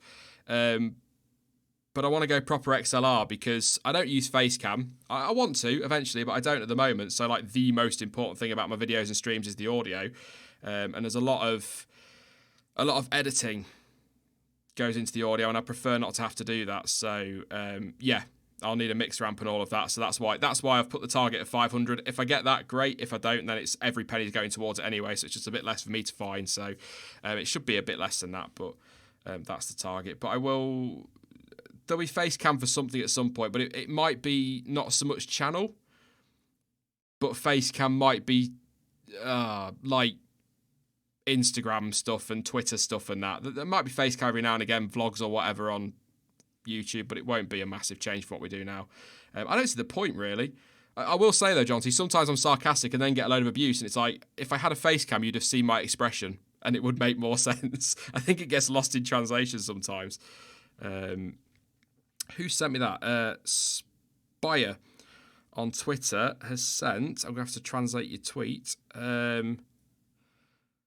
The wheels tighten from the front when the steering wheel moves back. More pinching or less opening. It's just shared on the F1W testing hashtag. A few little... Oh, yeah. I actually see that. I don't know if you can see that, John T. So as he pulls the steering wheel out, there is a pinch there. I'll have a proper look at that. I will have a proper look at that in the lunch break. There we go. Have we got spam bots again? In chat. Wonderful. Which one's this time? Is it the Neckney one?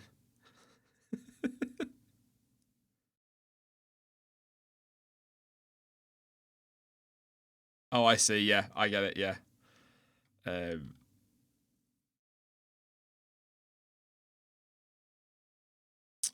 Please, Sean, I'm so curious on your opinion on the question I asked beside my donation on Streamlabs. Let's have a look again, mate. It's not updated.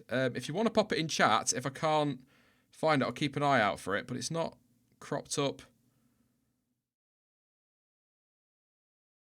I'm just getting the first part of it. I've been following your channel for 2 years, time to give back. So if you pop it in chat, mate, I will keep an eye out for you now and we'll answer it. I don't know, Streamlabs was doing this yesterday, it wasn't updating totally. But while you're doing that, I will quickly run through the order again. 6 minutes past 11 on day 2.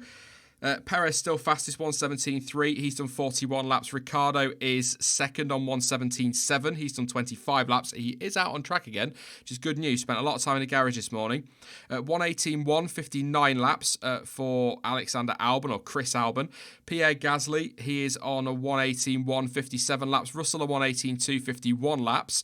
Charles Leclerc in 6th place, a 1:18.3, 41 laps. 83 laps for Hamilton this morning. So again, another big morning for Mercedes. 70-something yesterday. Morning for Bottas, so that's good. 1:18.3. Grosjean, 1:18.4, 63 laps. Good morning for him. Kimi Raikkonen, 1:18.5, 48 laps. And Lando Norris, a 1:18.5 on 38 laps. Ocon in for Ricciardo this afternoon. Vettel in for Leclerc, we think. And Bottas... in for Hamilton. Why did I struggle with who Bottas was driving for then? That's a concern. I've just seen... Dane Haddock, can you say hi to Emma? It will freak her out. Hi, Emma. Just freaking you out. Hi, Emma. There you go, mate. Yes, I'm just keeping an eye on chat in case Steve pops that question in. I don't know why Streamlabs is playing up at the minute. It's supposed to update and whatnot, but it's not. Jack sent me another penny. I'm not reading your messages, mate. You're being weird and it's creeping me out. Oh, dear. In a fun way, of course. There we go. Can you and Jonty discuss whether narrower tyres would improve racing? Because I believe it really does, since drivers can't simply go full throttle 90% of the tracks. And we'd have narrower cars too. What do you reckon, Jonty? Narrower tyres, would it improve the racing? Yep. Absolutely... categorically, yes. Because they would have more room for a start. That's one of the biggest problems around the tight tracks like Monaco.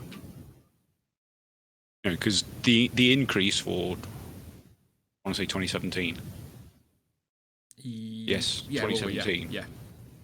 It wasn't a small increase. You're looking at overall, the cars became 200 millimeters wider. So you get two cars side by side, that's 400 millimeters, so, nearly a foot and a half. There isn't that much space around tracks like Monaco, the top end of Baku to begin with. The thing is, as well, the biggest problem, or a big problem thrown into this, is not just the width of the cars, but the length of them as well. And that's something I thought they were going to address for 21, but they haven't, have they? At all. Yeah, the length doesn't help, because obviously a longer car has a far increased turning radius. We actually saw, what year, was it 2018? When the Mercedes actually had a bit of issue, struggled a little bit around Monaco with corners like hairpin because they were so long. So that is another massive issue, and they are so much longer. You're looking at over a metre longer than they were just 10 years ago. I think the other thing which needs to be addressed, so and it is related to that, but the width of the cars full stop. The F1 wants to be going into cities now, and they're going to more street tracks, yet the cars are staying wide. Or seem to be getting wider. If you're gonna go to street tracks and want to take the racing to people and want to make it exciting, your cars need to be narrower. Monaco's a procession every year. You basically watch Monaco, not hoping somebody crashes, but waiting for somebody to crash to make the race interesting. So then we go, yes, Baku's relatively wide at parts, but it's still a lot narrower than, say, Bahrain, for example, where the racing's a lot better. So if you've got wide cars and narrow circuits, it just seems counterproductive to me. You would think they'd go, right, we're doing more street circuits, let's make these cars narrower. Surely. Is that too much common sense for the FIA, though? Let's be honest. Oh, yeah, absolutely. Kind of, yeah. Somebody did they don't look at the obvious, simple solutions. And they don't need to be this wide. All the cars could stay as they are, and we'd get back to late 2000s, early 2010s sizes by just going back to the previous tyre size, which would in turn offer up less mechanical grip. So the drivers have to do more work, which also adds to the racing, etc., etc. So many of these problems or issues tie in with others. So you fix one thing, it helps some other things. It all moves in the right direction. Just sticking with tyres, actually, just looking at Ewan, and I think we both agree on this one. Said then get rid of the stupid tyre rule and make them use all three compounds in the race. We've been saying this for a while now, Jonty.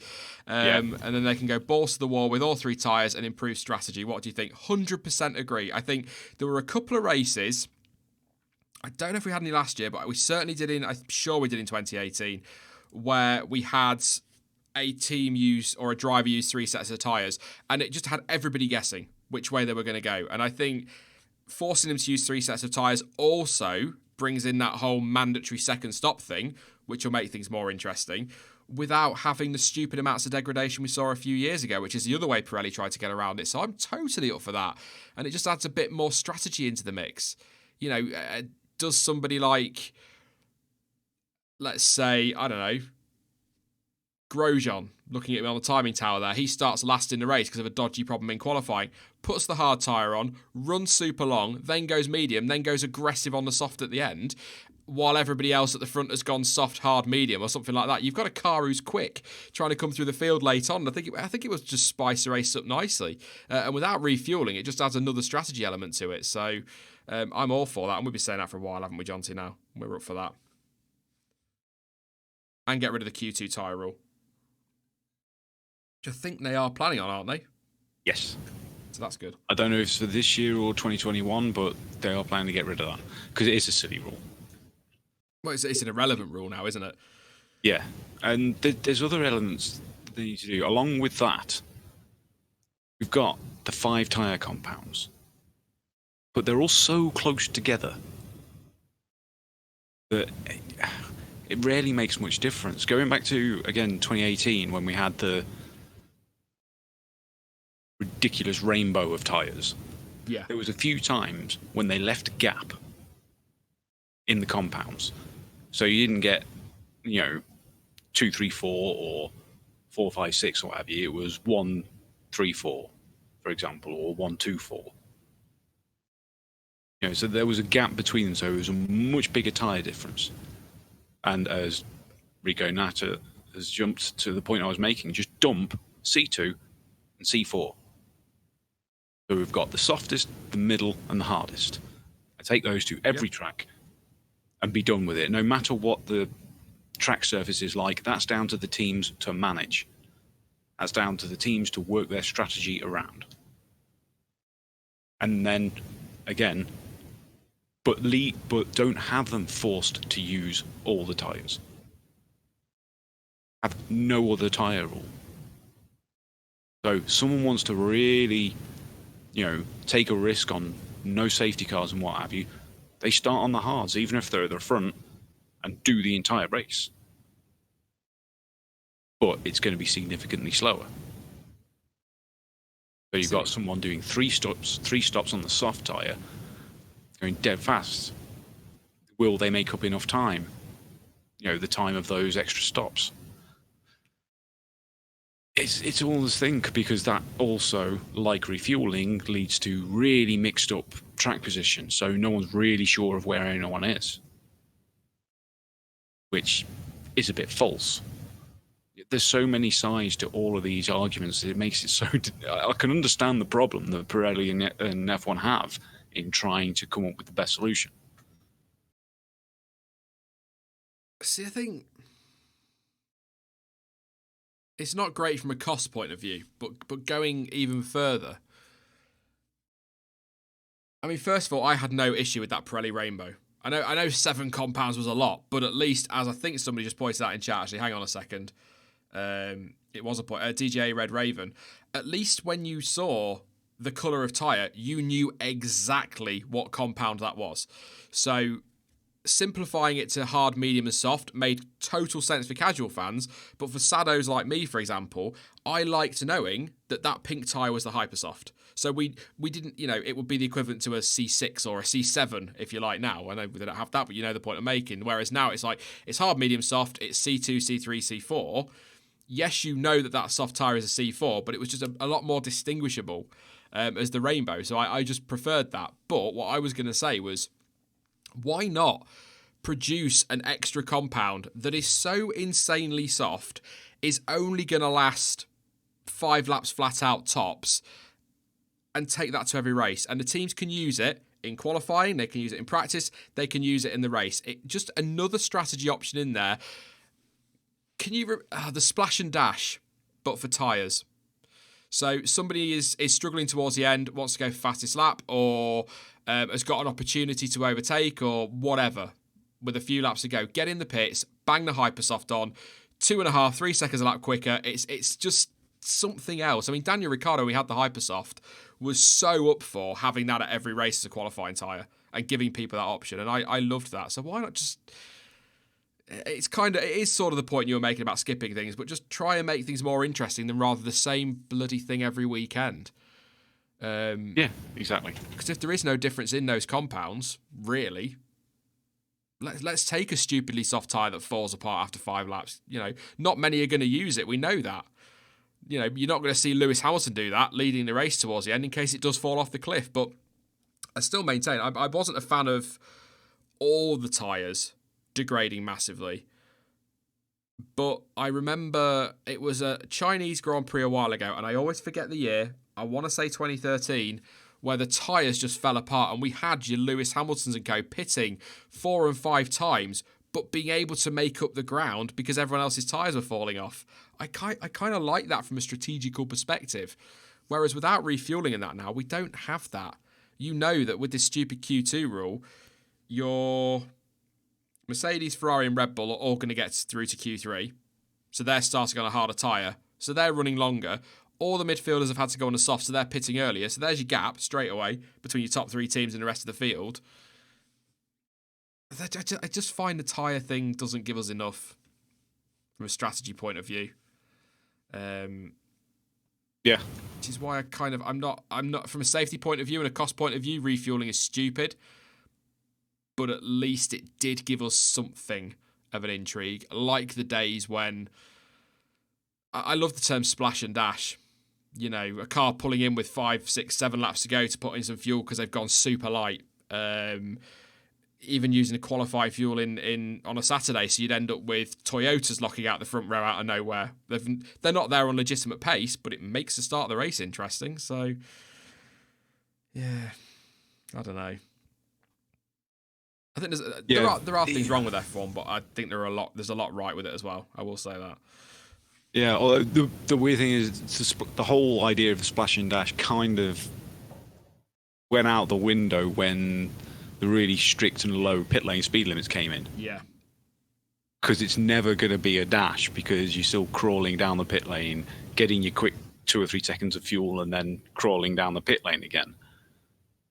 But with the different compounds having that super degradation and fast tyre, it brings in another safety aspect that they don't want, which is similar to the refueling.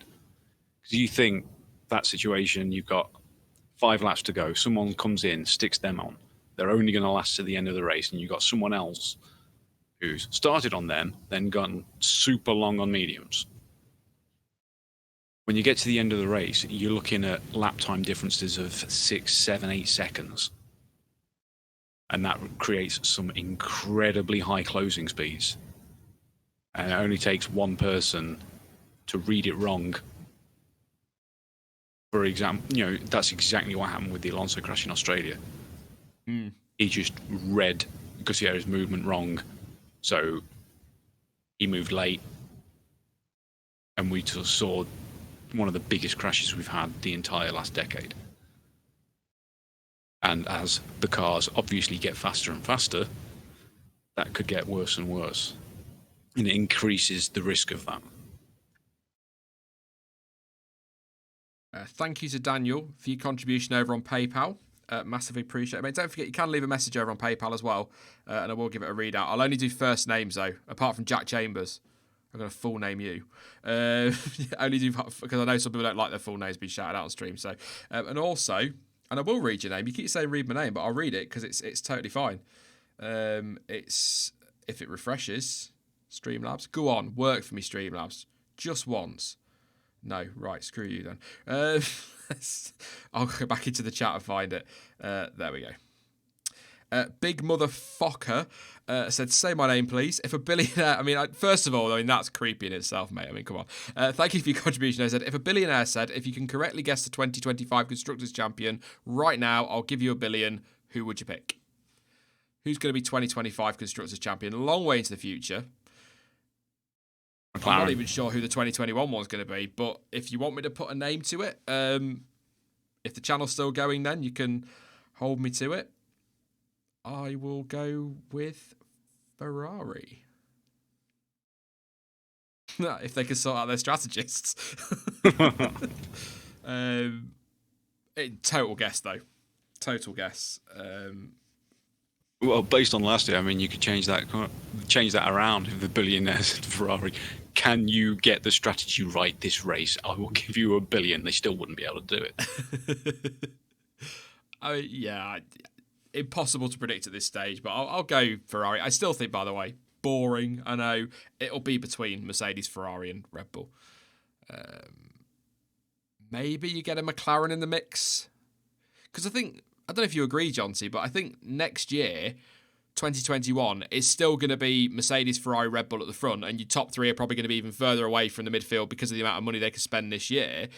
But as that cost cap starts to work, and the law of diminishing returns, the midfield should close up. So I think sort of a few years into the new regulations, things will get closer and we might see some surprises in terms of podiums, wins, and maybe even championships if we're really speculating. But next year, I think will be much of the same. But it's that really 2021 is the start of the new era of Formula One. So I think things will get better, is what I'm saying.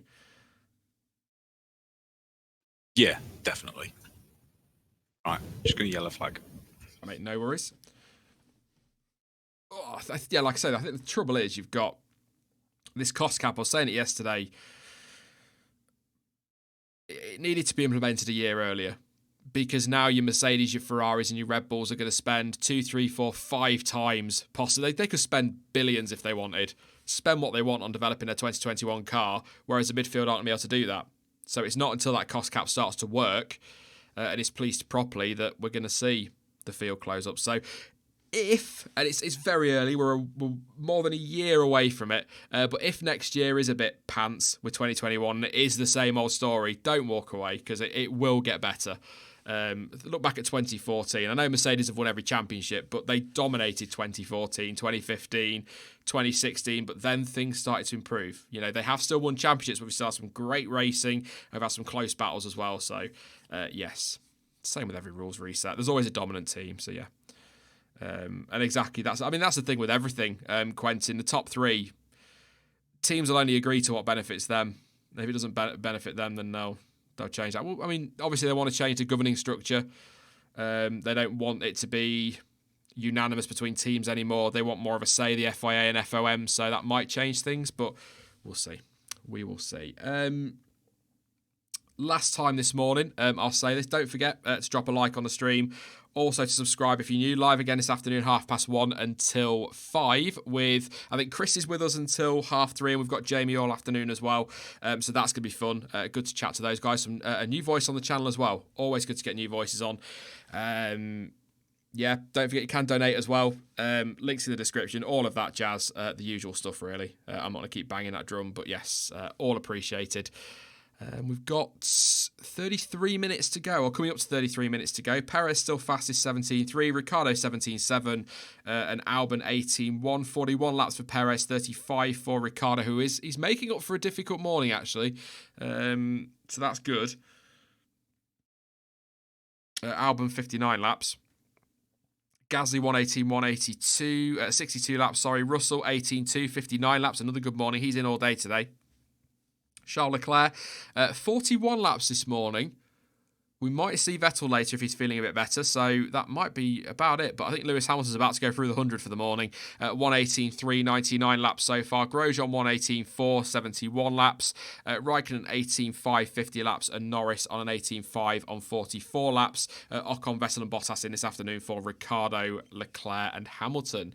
On board with Roman Grosjean. See if he's doing that with the steering wheel. No, definitely not. We're on track. We've got Perez, Ricciardo, Hamilton, Grosjean and Raikkonen. So a busy old track.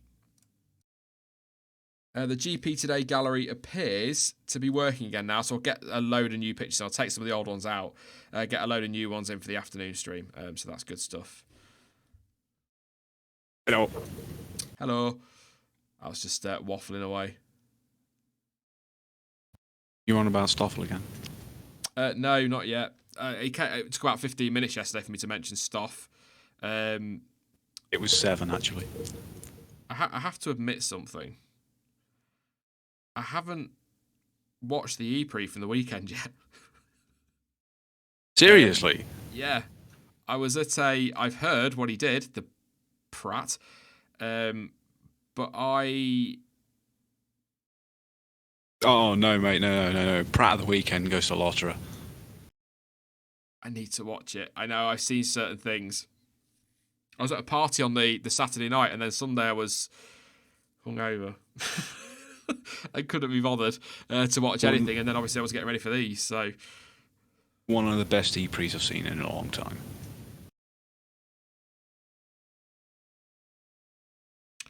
Thank you, Bloomy, for your contribution, mate. I missed it. I will read it. Hey, mate, here's 25p to round off my account balance and contribute something to the new setup. Also, I never thought I'd enjoy looking at Hamilton's purple helmet. I've not forgotten about the thumbnails. Don't worry, mate. I still need to pay you for the last lot, so don't worry. We'll sort that out once this speed run's done and dusted. But yeah. Bloomy, forget his bloody thumbnails. Do you know what you need to finish? The F1 word livery on a... Well, no, I think I said to you the other day, Bloomy, you need to do Bernie Eccleston's face on the Death Star. I want a jaunty corner livery on the Brabham BT52. He's not doing the steering wheel thing. We're back on board with Lewis. The director keeps cutting there. I'd have thought you'd... No, because... No. I was going to say, Jonty's corner livery, I would have thought you'd want on the 91 Jordan, but obviously that then takes away the really lovely livery, so no. Yeah, exactly. No, for cars, my favourite is the BT52. It was just so radical and looks so aggressive. You know, the arrow-shaped Gordon Murray Genius.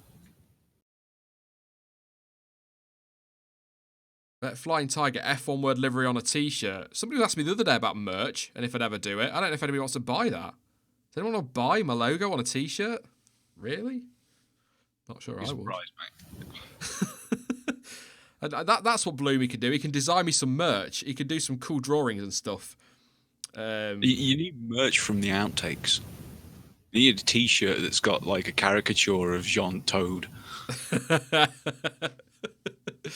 Oh, God, what would we do for Franz Toss?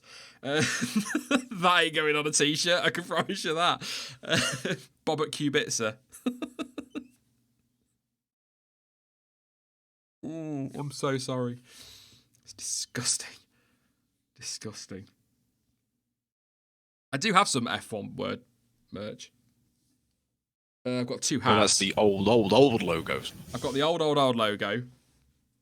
Not that I get through a logo a week or anything. Then the old logo. Mustafa Van Dorn cap finally turned up. Whilst we were at Autosport, you know. Too late at that point, isn't it? But yeah. There you go. I might post some stuff on social media of some of my merch that's lying around from F1 teams at some point. I know I did it for I think it was the 50k special I did a room tour, but yeah.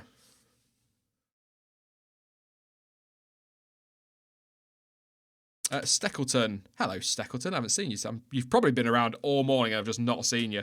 Say, okay, we talked about underrated drivers yesterday. What do you guys think of Juan Pablo Montoya? Be nice. I think he is massively underrated and I love the guy back in the days. At F1 word, at Jonty's Corner. The problem is, Steckleton, I was a Schumacher fanboy and Montoya was the anti-Schumacher. He was his rival at one point, and he was unique. He was something different in F1, which is good. You know, a lot of the PR spiel we get from drivers is a bit boring. So at least Montoya wasn't afraid to speak his mind. But I can't honestly say I was a fan of JP Montoya. Again, like I said yesterday about what's his face? I forgot his name. Jack Villeneuve. I don't think he'd lose any sleep over that if he knew. That's fine. I'm just not a big fan. I have never liked Montoya. Over aggressive in F1, but when you see the things that he got up to in other series, Car, IMSA, and the like. I mean, there's one race. It's a famous incident. I can't remember exactly what race it might have been at Sebring, or a team basically brought him in to specifically nerf off their rivals, and he did it. None of that's official, but that's what the accusations were. And when you look at it from the outside, it's clearly what he did. Yeah, and he's frequently been very dangerous on track, and I can't get behind that ever with anyone, regardless of how good he is, because he is genuinely good. Just some shots there of Charles Leclerc's out the car, empty Ferrari at the moment in the garage. So I'm going to keep an eye on Twitter and see if there's any news on what the issue might be there. But he is not going to be going out again by the look of it for the rest of this.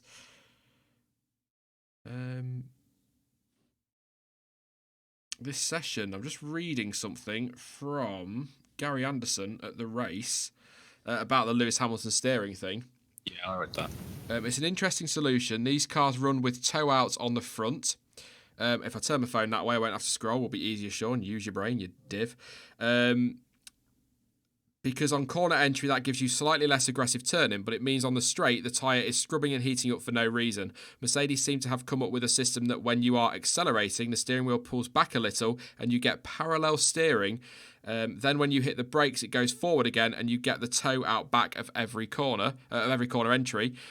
An ingenious solution to have speed on the straight and the grip in the corners, and it could be a benefit at circuits like Monza. So obviously feeling it's legal there. It's definitely something that's I think this is gonna dominate a lot of the talk today, and probably for the rest of testing, to be honest. Jimmy Broadbent. Yeah, obviously.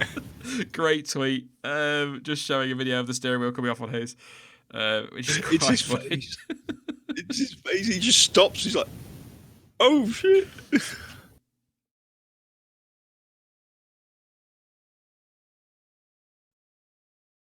Classic. What were we on about before? Montoya, I think. He's one of those. No denying his talent. He's a bloody quick guy. The thing is, though, this is the thing with Dan Ticktum. I'm determined not to talk too much about him in this. He's a knob, but he's bloody quick. And it's so frustrating because he's clearly got the potential and the speed to be a pretty decent driver. It's just, mate, shh. Just every now and again, just shut up and just do your talking on the track without being an idiot on the track. He really annoys me. Yeah, and acknowledge and appreciate when you get lucky. He goes on about the 2 Macau wins as if he's some kind of Macau god. And the second one, to some extent, he got a bit lucky. But the first one, the 2 guys fighting for the lead, 5 seconds in front of him, crashed on the last corner. That's not winning by some driving brilliance. That's by getting lucky. Lots of drivers get lucky. Lewis got lucky in 2008. But you have to acknowledge that. You can't just say, "Oh yeah, it's because I was so good." You know what I mean? Yeah. Oh, don't even get me started on Ricky Spinhouse. Blew me in the chat. Just somebody asked about Norris there. He is going out on track now. He has been in the garage a little while, but again, I'm watching Twitter and nothing from the team. So, as far as I know, everything's fine. Maybe just part of their program. Did a lot of laps yesterday, McLaren, to be fair. He's in all day, Lando, so he can make up some time this afternoon.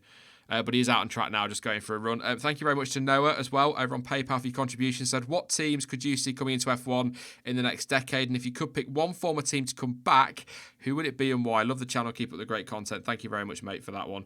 Any teams joining in the future, do we reckon, John T? I think there will be, surely, at some point in the future. In the near future. I think you probably they'll wait and see what 2021 regs are like and how the cost cap works, maybe. So maybe 23, 24, somewhere around there, once things have stabilised a little bit and the cost cap's working, maybe we could see some more teams in. Manufacturer-wise, it might be difficult with Formula E being around and the changing in road car technology, so that might be difficult. But I can see new teams coming in. I think we both agree we'd like to see the likes of Carlin maybe have a go. But if I was picking a team to come back from the past, Kiki's already beaten me to it. Jordan. I missed that team. And, I mean, Eddie Jordan as a pundit is hilarious, but as a team boss, he was mad. Yeah, but they're still there. Yeah, but Eddie's not there, is he? I'd want the old setup, the yellow car, the awesome buzzing Hornets livery. Yeah, well, that's a tricky one because there are guys still at the factory who were there when the team started. Which I think is absolutely fantastic, and I have all the more respect for the team because of that. I suppose actually that's a difficult question, as silly as it sounds, because, as you say, Racing Point with Jordan, Renault with Tolman, Benetton, Lotus, Renault, Lotus, Renault, Lotus, Renault, whatever. Red Bull with Jaguar and Stewart. It was Minardi for AlphaTauri. Haas didn't exist. Alfa Romeo used to be Sauber, so a lot of the old teams are still there. It's just the team name that's changed. So I suppose you'd have to go back and look at teams that literally aren't around anymore. So, you know, your Arrows, for example, for more recent, your not your Minardis, your Manor and your Caterhams and that sort of thing. Maybe Brabham. People have mentioned it in the chat. One of the most likely teams seems to be Penske. Do you reckon? Well, they seem to be entering, a few things, and there's no denying Roger Penske has a significant amount of money to bring. It's not like he couldn't afford it, considering that last year he bought IndyCar. I'm winning this sport a lot. What shall I do? Oh, I'll buy it. He makes Lawrence Stroll look like a pauper. Now you mention it, wasn't Penske in one of those links with buying Mercedes if they pulled out? There was talk about it. I really I wish it'd just be an extra team, not an existing team bought out. Yeah. We need more. Yeah. Just a couple. 2 more teams, 24-car grid. That would be just spot on. Toby Gruner over on Twitter. Thank you very much, Steckleton, for sending this over. Spoiler, experts believe the Mercedes trip prevents the tyres from cooling down on the long straights, so it's more about generating heat than getting an aero or drag benefit. So we're getting conflicting everything all over the place. This is... Oh, it's fascinating stuff. There's some sense to that. We've had quite a few occasions when Mercedes have struggled to get the heat in the tyres. Even as recent, it happened a couple of times last year. But the drag reduction is just an extra benefit from that. It could well be illegal and just Mercedes playing games or understanding the impact. Teams can run whatever they want in testing, or perhaps 10.2.1 is negated by the fact that it only applies when the steering wheel is fixed, not moving, usually turning, but also forward and back. That's Chris Medland on Twitter talking about the rules. Yeah, I read that one earlier, and that's a very good point. It's going to come down to a grey area, this, isn't it? Yeah, and the grey area there is that the regulations specifically states about when the steering wheel is fixed, and when someone's on the straight, they're not steering. But how does that work when he's fighting with someone, trying to defend, changing his line? Oh, away from Mercedes. This is brilliant. Article on racefans.net. Dieter Renken and Keith Collentine. I must give them shout outs when I read their articles. They do get cross. Racing Point Technical Director Andrew Green insists the flow of information between the team and supplier Mercedes is legal, but doubts all their rivals are obeying the rules. Asked by racefans.net whether Racing Point has become a Haas Mark II, Green said, the bit that really upsets and still upsets us about what goes on with the transfer of information that can and does happen between the big teams and the small teams, that is circumventing the regulation. It was brought to a head in Abu Dhabi a couple of years ago with people rotating from one team to another. We knew about that one, so that's not new news. I mean, taking shots back at Haas, the headline reads, Racing Point believe Haas are trying to circumvent the regulations. So you've got Racing Point essentially doing pretty much what Haas are doing and then criticising Haas for doing it, and then Haas doing what Racing Point are doing and criticising Racing Point for doing it. I bloody love this sport. So is that Andy Green saying, yes, it's a W10B, but we've done it legally? I mean, the bit that really upsets and still upsets us about what goes on in the transfer of information that can and does happen between the big teams and the small, that's circumventing the regulations. It makes sense for us to be supplied with some hardware, and it's only a limited amount of hardware. This is not whole car hardware. This is just some parts beyond what we've always had from Mercedes. So it's the same they've always had, but a bit more. It's taking that and turning it into our advantage, doing what's best for us. But what we don't like is when people try to circumvent the regulations. Oh my God. But it's all a case of how they do these things. I mean, we know they use their wind tunnel. I mean, do we get... I wonder... Do you ever wonder how much cloak and dagger type stuff goes on in F1 these days? We know how tightly regulated it is, but there's always going to be ways of... Well, at least attempted ways of getting around stuff. You know, can it be something as simple as, you know, Racing Point turn up to use the wind tunnel, and 5 minutes later, sort of get a phone call from Mercedes saying, "Oh, by the way, we left some of our technical drawings lying around. Would you mind just throwing them in the bin? You know, we don't want you to see them." All right, yeah, we left them specifically in this drawer in this room. Here's the key. You know, the key's hanging up here. Can you make sure that they just go in the bin? We don't want you to see them because we'd all get in trouble for that. It sounds incredibly unlikely, virtually impossible, but a little part of me wants things like that to happen.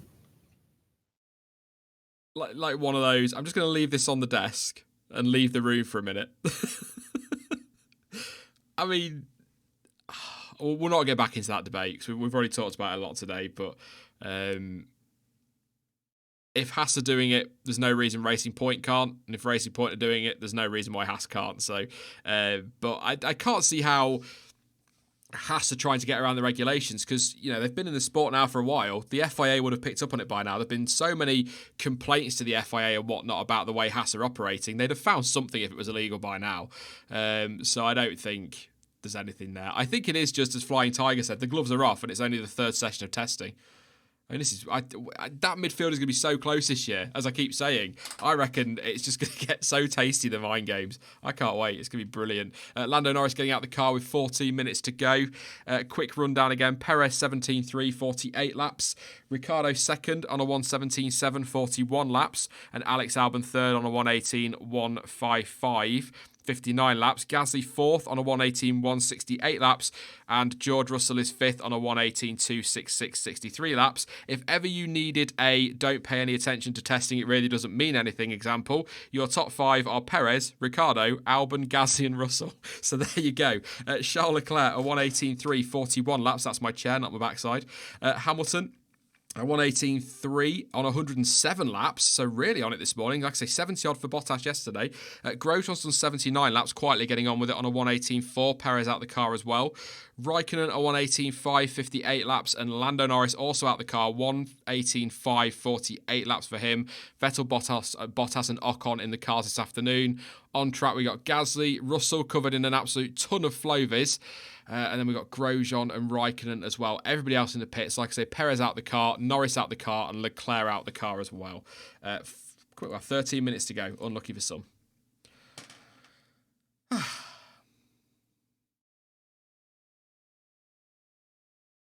don't know what to make of this morning. It's been fantastic. Like Flying Tiger said, only the third session, John T, and it's all kicking off already, and we've already got controversy. I'm loving this. We have another look. This is the great stuff, and the sneaky cloak and dagger stuff does happen even relatively recently. Go back to the Brawns with the whole double diffuser, all through testing, and even the first practices of the race. They were constantly having covers and mechanics standing in the way around the front of the car. Look back, you know, constantly trying to make people think they'd got something really funky and dodgy going on with the front of the car, when all the time it was the diffuser. Riley C, the Racing Point head engineer, says that the Merc system is entirely legal and has significant gains, but would take every other team more than half a season to develop it. Oh, and sticking with Mercedes, Lewis Hamilton, F1 debrief. If you're not following me on Twitter, they're brilliant anyway, but they're especially in testing with all their race sims. Third stint for Hamilton race sim. on the C2 tyre. Started off with a 141.065. I assume that's outlap, and then it was a 20.0, 20.3, 20.3, 20.3, 20.1, 20.3, 20.6.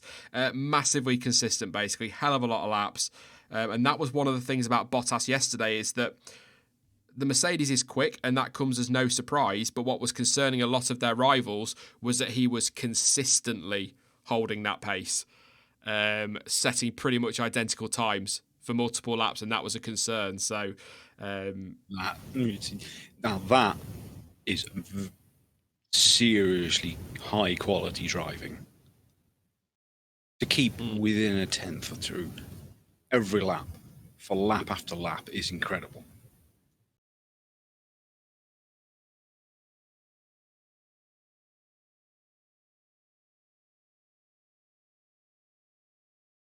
Actually, just joking there. Somebody saying Verstappen will trigger the first red flag, lol. It looks like we're going to go through 3 sessions without a single red flag. And I go back to what I said yesterday. Is this because the teams have lost 2 days of testing, so they can't afford their drivers to go and stick it in the wall, so they're not all completely flat out? I know they're not in testing either, but are they just backing off a little bit more because they can't afford to lose any time to fix a damaged car? Yeah. Fascinating. It's chucking it down here. Sorry. Weather report from Lincoln. It's raining. Yeah, it's raining here as well in the Midlands.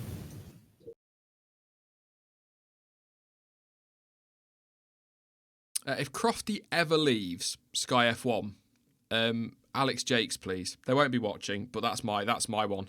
Alex Jakes would be brilliant. I think you touched on it in the winter as well, Johnsy. Not just for his race commentary, but for little things like the way he handled that first race after Hubert's death. That bit at the start was incredible.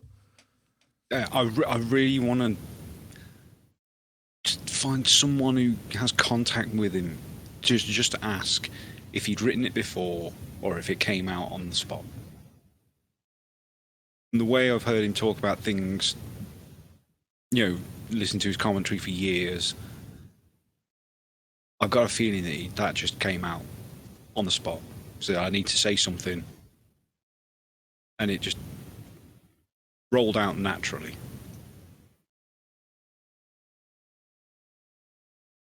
It felt natural, but it's the kind of thing that I'd imagine was probably written, but it was written unfiltered, if that makes sense. So he's just sat down and literally typed what's in his head and then read it back. I've done that before. I think I did that at the start of the Hubert stream, actually, that we did. But, the Renault is up on the jacks again. Doors down in 3, 2. I've got to agree with Brendan in the chat, and I'm sure someone else said it. Will Buxton and Alex Jakes together. Because I love Will Buxton's commentary at GP2 as well. I know I keep mentioning it. What are you doing? Going off at Johnny Cicotto Jr. was just hilarious. And I rant at Canamassas pretty much every race because the guy's a complete psycho.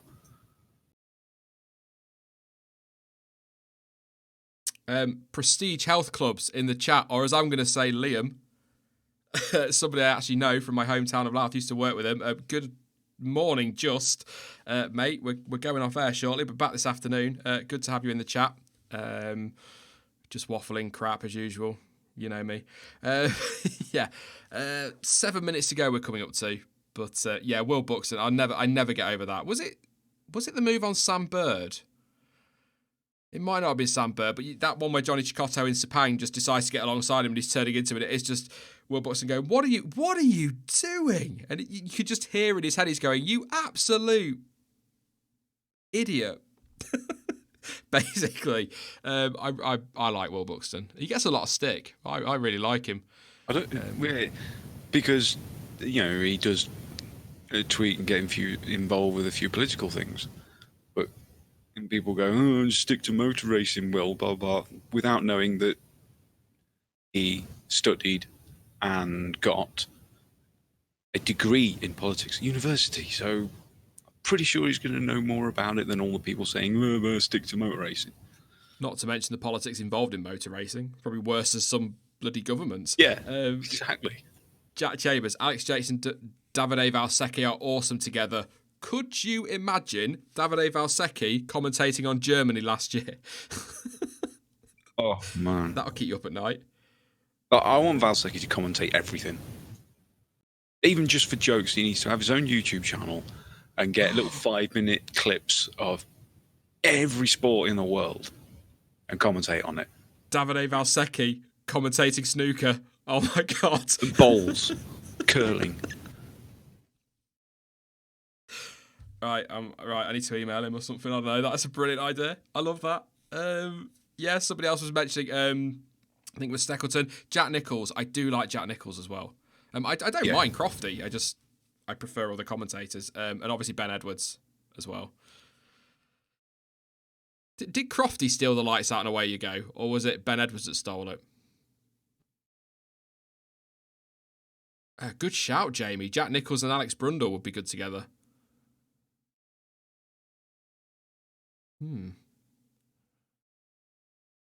I'm not reading that, Jack, because then I'll end up doing the accent and I'll get into trouble. But yes, it would be funny. Davide Valsecchi commentate on you brushing your teeth, just looking at Leclerc on board, see if that steering wheel's moving at all. I mean, apart from right and left, I need to keep stressing that. And a bit sideways there. Cutting the final chicane. Old Charlie boy. I've started calling him Charlie boy and I hate it, John T, because Martin Brundle does it, but I can't help it now. That's it, John Hindo. IMSA Radio, he's a fantastic commentator, does all the WC and IMSA coverage. He can make the time fly when there's nothing happening. And the amount of stuff they go on about sometimes is hilarious. See, I quite like James Allison. Allen. He didn't do James Allen as a commentator. Because he was really... You could hear the passion when he got going. He just sounded like a fan. Shouting into his... That's all he sounded like. I loved that. Yeah, Allison was great. Coulthard, I think, struggled a little bit in the commentary side. Do you know Coulthard's problem was... Or I didn't really hear a lot of him from the Channel 4 side of things, but I always found that him and Brundle didn't work because you had two co-commentators and not a lead commentator. And I think they kind of clashed in that respect because neither were really... Because I think Brundle was supposed to be, but didn't like being. And it never sounded right, did it, with Martin Brundle? I mean, I've got to say, better than Jonathan Ledyard, but then I'm better than Jonathan Ledyard. No offence to him, but... Ledyard was awful. But Martin Brundle was... He just never sounded right as a lead commentator. You're always waiting for somebody else. But DC's not strong enough either to lead. So you ended up with two... You just ended up with like if we sit and do practice, John T, you just ended up with two... Like this, just sat chatting. That's kind of how it ended up. But Ledyard was awful because I don't think he knew anything about Formula One. I might be wrong. Yeah, two drivers doesn't really work. You do need a proper pundit commentator and a driver. You know what I mean? That makes it better. I'd agree with James in chat and Davidson, who's underrated. Yeah. He does a good job. Tammy. You'll know who Tammy is. She translates a lot of stuff over online about Ferrari, and she's really good. Yeah. And she's just quoted a tweet from February the 4th, and she said, now we know one of them was the steering wheel trick, and it was a quote from AMUS that said, Mercedes engineers promised 2 or 3 innovations on the 2020 car that have never been seen before. Toto Wolff didn't reveal whether Mercedes will start with just a test car and bring the 2020 aero package only in the second week. So we now know that they are not going to be making massive changes between testing in Australia. But 2 new innovations, 2 or 3, we know the suspension is radically different because Ted Kravitz was drooling over that yesterday. And we also now know the steering rack. So that's the 2. There could be a third one yet. Testing doesn't tell us anything. Just because they've got these innovations, it doesn't mean that they're going to work particularly well. They might not make any difference. But it's fascinating to see that Mercedes, on the face of things, the car looks very similar. But underneath, a lot of changes going on. Yeah. there's definite underplaying of things going on there. And I don't think sandbagging either. Again, they topped the timing sheets yesterday, 1 and 2, and then today Hamilton is matching Leclerc for pace. So they're not even sandbagging like they used to do. And if that's Mercedes sandbagging, get focusing on that midfield fight because it's all over. That's all I'm going to say. Again, only testing, usual stuff. We can't know for sure. We're into the final minute. I should get dramatic music for this, shouldn't I, for the final minute? But it looks like, and I'm going to say this right, this is annoying me a lot about testing, John C. Sky are about to go off air, and I know there's only 40 seconds left, and I know there's not a lot happening, but at least stay on until the checkered flag comes out. It's really irritating. But 30 seconds left, and that's it, I think, for the morning session. So yes, I'll run through the times in a second. I will wait for the flag just to make sure. To be fair to Sky, I don't think anyone's on track anyway, but that's not the point, all right? But I will, go through the times when the checkered flag comes out. I think Raikkonen's still out there, or he's coming to the pits now, so that's that for him this morning. The break is an hour for the teams. I'll be back at 1:30-ish. It might be a couple of minutes before, might be a couple of minutes later. But yeah, that is the checkered flag. So Sergio Perez ends the morning session on top. Champion confirmed. 117.3, 48 laps this morning. Daniel Ricciardo at 117.7, 41 laps. Alex Albon at 118.1, 59 laps. Gasly at 118.1 on 76 laps. George Russell 118.2 on 71 laps. Charles Leclerc, 118.3, 49 laps. Lewis Hamilton, a 118.3, 7th place, but 106 laps in the morning session. Bottas yesterday was either 76 or 79, somewhere around there. He's trumped that quite comfortably, and he's not in for this afternoon, so Bottas has got to try and match that, but Mercedes looking strong. That lap count is the most important thing at this stage of testing. Romain Grosjean 118.4, 87 laps for him, 65 for Raikkonen 118.5, and Lando Norris at 118.5, 48 laps on the board. Sebastian Vettel will be hopping in the Ferrari, provided he's well enough this afternoon to take over from Leclerc. We've got Bottas in for Mercedes, replacing Hamilton, and Esteban Ocon will be taking Ricciardo's seat, assuming whatever Renault are having problems with is sorted. But I think the big talking point, I think we can all agree, is whatever is going on with that Mercedes and their clever moving steering wheel thing. We'll have to come up with a name for that one. But yeah, and once again, no red flag. But yeah, good morning, John T. A lot of stuff to go over. A bit of all kicking off in the midfield between Racing Point and Haas. Mercedes are up to something. Problems, we think, for Renault, and Ferrari are kind of doing what they were doing yesterday and keeping quiet, which is quite interesting. So it's been a good morning. Thank you, Mercedes. Yeah. That's given us some proper controversy to talk about. And Liam Ward, I'm gutted for you, man. Of all the testing sessions to miss because of work, this is where it's all kicked off. I mean, and it's only the second day. What the hell's going to happen for the rest of the week and next week? Yeah, it's getting good. I'm excited. But yes, I'm going to disappear, mate. So thank you very much for coming on this morning. You're back with me tomorrow morning with Jess, I think. I keep forgetting. Yeah, me and Jess tomorrow morning. Looking forward to it. It'll be good fun. But thank you very much, mate. It was good to sit and chat to you, and I will. Well, if I don't talk to you before, I'll talk to you tomorrow morning.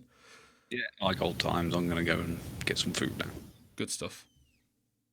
All right. Thanks for coming along, everyone, and I hope you enjoyed the drama. Yes. Oh, it's going to be good this afternoon. Thank you very much, mate. And like I said, I'll talk to you tomorrow. See you later, folks. Awesome stuff. Yeah, I'm just going to disappear. Thank you very much, John T, for this morning. Back tomorrow with Jess in the morning. I'm back this afternoon with Jamie and Chris. Back around, like I say, 1:30. It might be a couple of minutes before. It might be a couple of minutes after, but essentially around 1:30 for the final session until 5 p.m. and live again all day tomorrow. So don't forget to subscribe if you're interested in that, and to drop a like on the stream before you disappear for the morning. I need to go do my thumbnail for the afternoon now and get the stream ready. So I will catch you all, hopefully, in about an hour and a half. See you later.